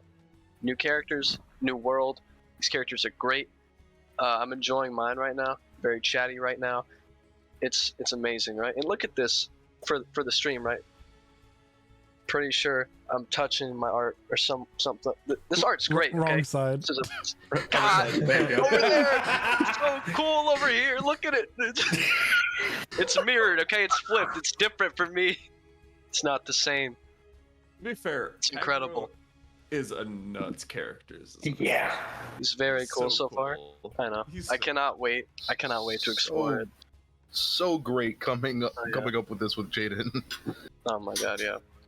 I'm telling you guys, for those of you out there that need good art commissions, Slimy Rice, this individual, hit him up. where is he? Hit him He's up. over Top tier. there. He's over there. Mm-hmm. Yeah.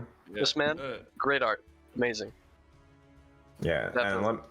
and Starving Artist on the colors is just a marriage of great talent. Oh yeah. Line art, the perfect coloring. So sounding. I'm loving it. And with that being said, I gotta say one more thing. This goes out to one person in the world, and I know somebody's gotta hear it. Balls. So with that being said, thank you. I'm gonna pass over to Salkos. This session was great. Can't wait to see you guys in the next one for sure. Thank you so much, Jaden and everybody. It has been amazing creating this campaign with all of you. If you all want to see more of these characters, on our Patreon, we'll be posting interviews with our various cast members in the near future, discussing what went into their character creation, the artwork, and everything. It's been a pleasure creating this world, and I'm so excited for the start of campaign 2, because this has been something we have been planning for 6 months now, and it's just absolutely so hard. great. It's here. So it's so exciting. if you haven't hit that follow button yet, please do to tune into our campaigns every week at 8 p.m. Eastern Standard Time here at twitch.tv/prestigegc. If you missed any or all this session, don't forget that next Tuesday at noon, the podcast recording and the YouTube recording will go live on those networks respectfully at that time for you to catch up. If you haven't already, also join our Discord at pgc.gg/discord, because we have a really great community that plays all sorts of games together, like Sea of Thieves, Dead by Daylight, Overwatch, Minecraft, and more. It's where this campaign was formed out of, and it is where I've made a lot of lifelong friends along with our cast members here, and we want you to be part of it. It's just not us trying to grow our community. It's us wanting more people to share these great moments with and look back on in the future when come be our friends. Come be our friends. It's wonderful. Other than that, I have nothing else to say other than bye. Bye. Bye. No.